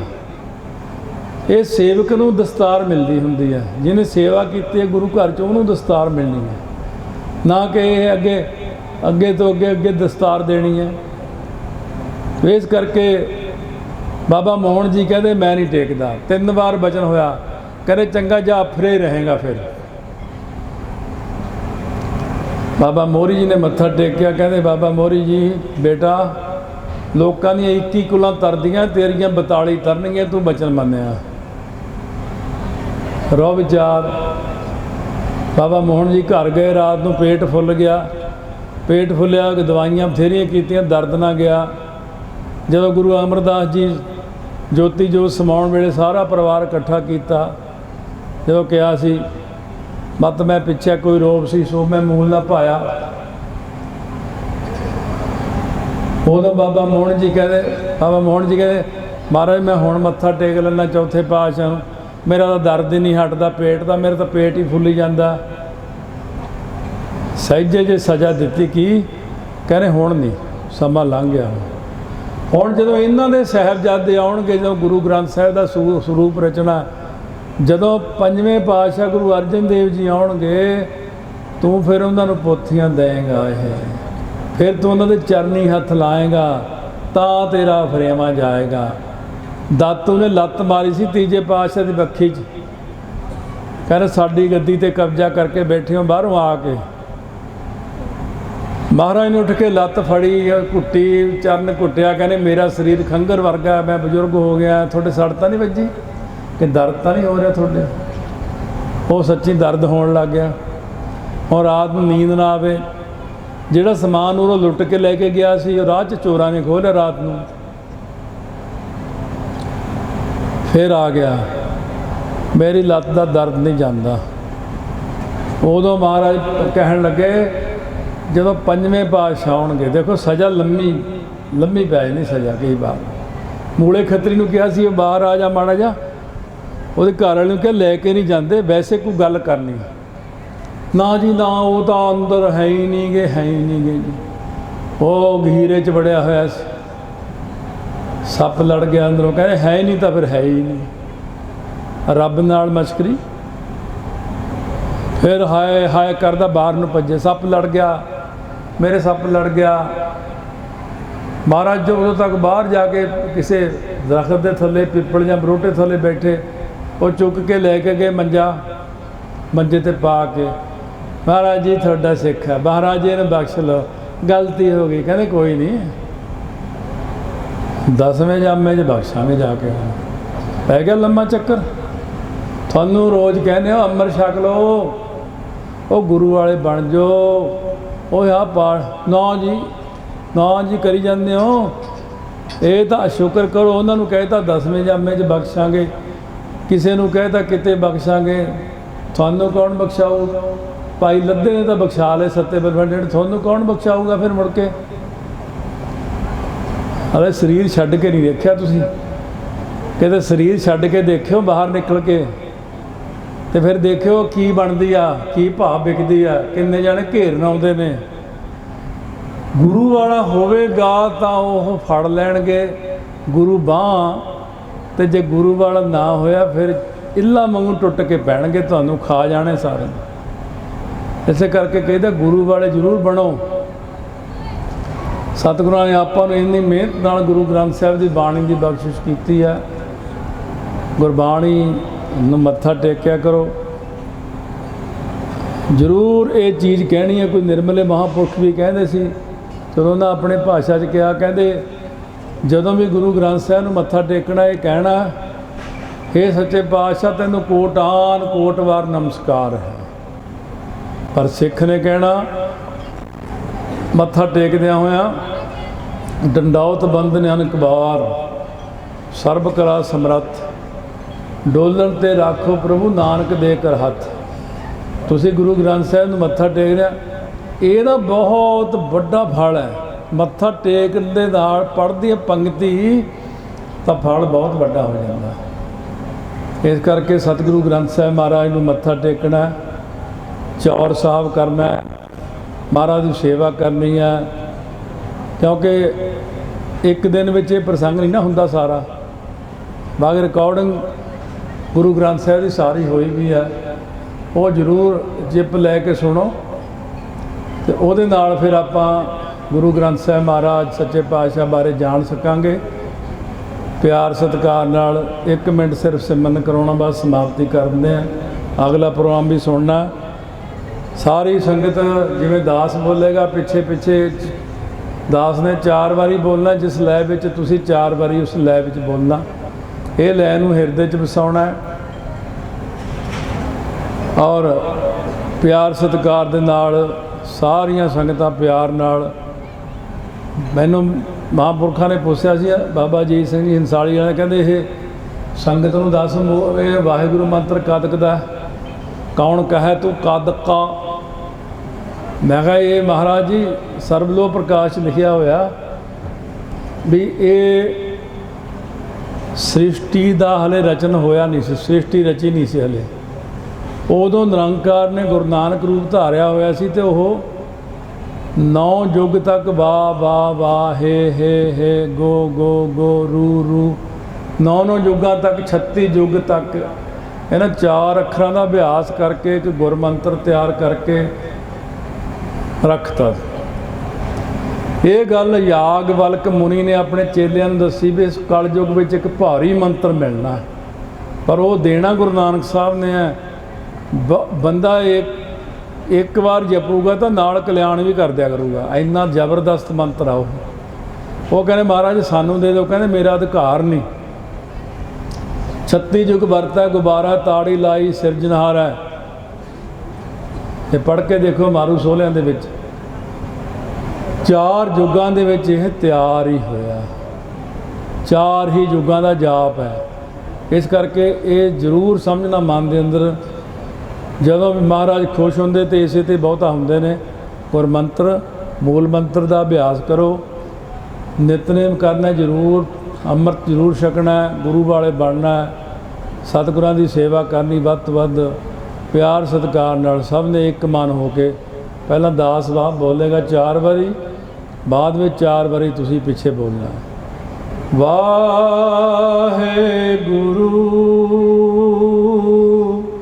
ਵਾਹਿਗੁਰੂ ਵਾਹਿਗੁਰੂ ਧੰਨ ਵਾਹਿਗੁਰੂ ਵਾਹਿਗੁਰੂ ਵਾਹਿਗੁਰੂ ਵਾਹਿਗੁਰੂ ਧੰਨ ਵਾਹਿਗੁਰੂ। ਉੱਚੀ ਆਵਾਜ਼ ਵਿੱਚ ਬੋਲੋ, ਇਹ ਫਿਰ ਰਸ ਬਣ ਜਾਂਦਾ। ਜੇ ਆਵਾਜ਼ ਹੀ ਨਾ ਆਈ ਫਿਰ ਰਸ ਬਣਦਾ ਨਹੀਂ। ਵਾਹਿਗੁਰੂ ਕਹਿਣਾ ਬੜੇ ਭਾਰੀ ਪੁੰਨ ਦਾ ਕੰਮ ਹੁੰਦਾ। ਕਈ ਕੋਟਕ ਜਗ ਫਲਾ ਸੁਣ ਗਾਵਣ ਹਾਰੇ ਰਾਮ, ਕਰੋੜਾਂ ਜੱਗਾਂ ਦਾ ਫਲ ਦੇਣ ਲੱਗੇ ਮਹਾਰਾਜ ਸਾਨੂੰ। ਵਾਹਿਗੁਰੂ ਵਾਹਿਗੁਰੂ ਵਾਹਿਗੁਰੂ ਧੰਨ ਵਾਹਿਗੁਰੂ ਵਾਹਿਗੁਰੂ ਵਾਹਿਗੁਰੂ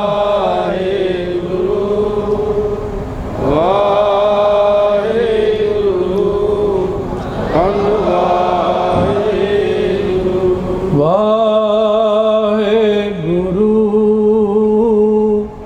ਵਾਹਿਗੁਰੂ ਵਾਹਿਗੁਰੂ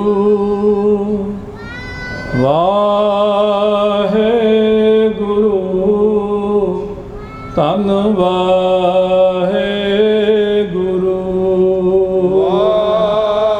ਵਾਹਿਗੁਰੂ ਵਾਹਿਗੁਰੂ ਵਾਹਿਗੁਰੂ ਧੰਨ ਵਾਹਿਗੁਰੂ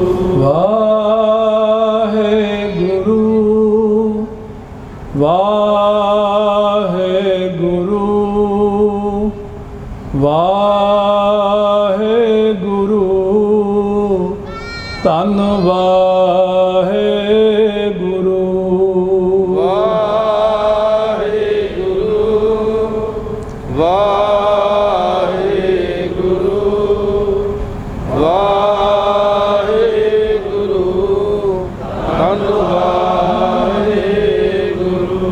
ਧੰਨ ਗੁਰੂ ਗ੍ਰੰਥ ਸਾਹਿਬ ਤੂੰ ਹੀ ਨਿਰੰਕਾਰ।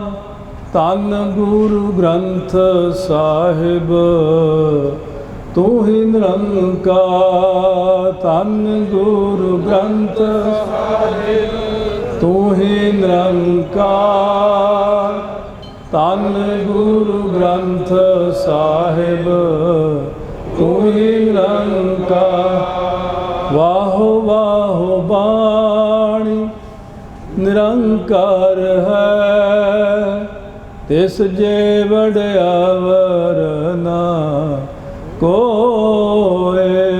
ਵਾਹੋ ਵਾਹੋ ਬਾਣੀ ਨਿਰੰਕਾਰ ਹੈ, ਤਿਸ ਜੇ ਵਡਿਆਵਰ ਨਾ ਕੋਏ। ਵਾਹਿਗੁਰੂ ਵਾਹਿਗੁਰੂ ਵਾਹਿਗੁਰੂ ਧੰਨ ਵਾਹਿਗੁਰੂ। ਵਾਹਿਗੁਰੂ ਵਾਹਿਗੁਰੂ ਵਾਹਿਗੁਰੂ ਧੰਨ ਵਾਹਿਗੁਰੂ। ਸੋ ਇਸ ਤਰ੍ਹਾਂ ਸਾਧ ਸੰਗਤ ਸਮਾਂ ਬਹੁਤ ਹੋ ਚੁੱਕਿਆ ਹੈ, ਸਿਮਰਨ ਕਰੋ, ਜੋ ਲੈ ਦਿੱਤੀ ਹੈ ਇਹਨੂੰ ਜਪਦੇ ਰਹੋ, ਗੱਡੀ ਚਲਾਉਂਦੇ ਹੋਏ, ਬੈਠਦੇ ਉੱਠਦੇ ਜਾਗਦੇ। ਸਤਿਗੁਰੂ ਕਿਰਪਾ ਕਰਨ। ਬਹੁਤ ਬਹੁਤ ਧੰਨਵਾਦ ਦਸਾਂ ਗੁਰਾਂ ਦੀ ਜਾਗਦੀ ਉਹ ਸ੍ਰੀ ਗੁਰੂ ਗ੍ਰੰਥ ਸਾਹਿਬ ਮਹਾਰਾਜ ਦਾ, ਮਹਾਂਪੁਰਖਾਂ ਦਾ, ਸੰਗਤਾਂ ਦਾ, ਇਲਾਕਾ ਨਿਵਾਸੀਆਂ ਦਾ, ਔਰ ਸਭਨਾਂ ਦਾ ਬਹੁਤ ਧੰਨਵਾਦ ਹੈ। ਭਾਈ ਟਾਈਮ ਥੋੜ੍ਹਾ ਵੱਧ ਲੱਗ ਗਿਆ, ਮਾਫੀ ਦੇਣੀ। ਪਿਆਰ ਸਤਿਕਾਰ ਨਾਲ ਸਰਬੱਤ ਸੰਗਤਾਂ ਉਹੀ ਮੇਰੀ ਗੱਲ ਯਾਦ ਰੱਖਿਓ। ਪਹਿਲਾਂ ਦੇਖੋ ਵਾਹਿਗੁਰੂ ਮੰਤਰ ਬਣਾਉਣ ਲਈ ਕਿੰਨਾ ਸਮਾਂ ਲੱਗਿਆ, 36 ਯੁੱਗ ਲੱਗ ਗਏ ਆ। ਫਿਰ ਵਾਹਿਗੁਰੂ ਮੰਤਰ ਦਾ ਅਭਿਆਸ 4 ਯੁੱਗ ਜਿੰਨੀ ਫਲ ਦਿੰਦਾ ਆਪਾਂ ਨੂੰ ਵਾਹਿਗੁਰੂ ਮੰਤਰ। ਤੇ ਤੁਸੀਂ ਪਤਾ ਨਹੀਂ ਕੀ ਸਮਝਦੇ ਹੋ, ਕਿਉਂਕਿ ਤੁਹਾਡੀ ਬਿਰਤੀ 'ਚ ਨੋਟ ਬੜੇ ਹੋਏ ਨੇ। ਬਸ ਵੀ ਜੇ ਤਾਂ ਵਾਹਿਗੁਰੂ ਕਹਿਣ ਨਾ 2000 ਦਾ ਨੋਟ ਡਿੱਗਦਾ, ਫਿਰ ਤਾਂ ਜਿੰਨਾ ਮਰਜ਼ੀ ਕਹਾ ਲਓ, ਫਿਰ ਤਾਂ ਲੱਖ ਵਾਰੀ ਵੀ ਕਹਿ ਦੂੰਗਾ ਮੈਂ। ਨਹੀਂ, ਜਿੰਨਾ ਪੈਸਾ ਬਣਾਉਂਦੇ ਆ, ਜਿੰਨੀ ਜ਼ਮੀਨ ਬਣਾਉਂਦੇ ਆ, ਜੇ ਤਾਂ ਕੋਈ ਨਾਲ ਲੈ ਗਿਆ ਫਿਰ ਤਾਂ ਤੁਸੀਂ ਵੀ ਇਕੱਠੀ ਕਰੋ ਬਈ। ਸਭ ਇੱਥੇ ਛੱਡਣਾ ਹੈ ਇੱਕ ਦਿਨ, ਘਰ ਛੱਡਨੇ ਰਹਿਣਾ ਨਹੀਂ ਕੋਈ। ਜਿੱਥਾ ਜਾਏ ਤੁਧ ਵਰਤਣਾ ਤਿਸਕੀ ਚਿੰਤਾ ਨਾ ਹੈ, ਜੋ ਘਰ ਛੱਡ ਗਵਾਵਣਾ ਸੋ ਲੱਗਾ ਮਨਵਾ ਹੈ। ਜਿੱਥੇ ਜਾਣਾ ਉਹਦੀ ਤਿਆਰੀ ਰੱਖੋ ਅੱਗੇ, ਫਿਰ ਅੱਗੇ ਭੁੱਖਾ ਕਿਆ ਖਾਏ, ਮਨਮੁਖਾਂ ਨੂੰ ਫਿਰ ਜਨਮ ਹੈ ਨਾਨਕ ਹਰ ਪਾਏ। ਤਾਂ ਇਸ ਕਰਕੇ ਸਾਰੀ ਸੰਗਤ ਸਤਿਕਾਰ ਕਰੋ ਵਾਹਿਗੁਰੂ ਮੰਤਰ, ਸ਼ੌਂਕ ਰੱਖੋ ਵੀ ਲਓ ਜੀ ਹੁਣ 10,000 ਜਾਣੇ ਨੇ ਜੇ ਕਹਿਤਾ ਡਬਲ ਹੋ ਗਿਆ ਵਾਹਿਗੁਰੂ 20,000 ਵਾਰੀ, ਇੱਕ ਇੱਕ ਜਾਣੇ ਨੂੰ ਡਬਲ 20,000 ਫਲ ਮਿਲ ਜਾਣਾ। ਕਿੰਨੀ ਵੱਡੀ ਗੱਲ ਹੈ। ਇਸ ਕਰਕੇ ਝੁਕਾਓ ਸੀਸ ਗੁਰਾਂ ਦੇ ਅੱਗੇ, ਬੁਲਾਓ ਗੱਜ ਕੇ ਫਤਿਹ। ਵਾਹਿਗੁਰੂ ਜੀ ਕਾ ਖਾਲਸਾ, ਵਾਹਿਗੁਰੂ ਜੀ ਕੀ ਫਤਿਹ।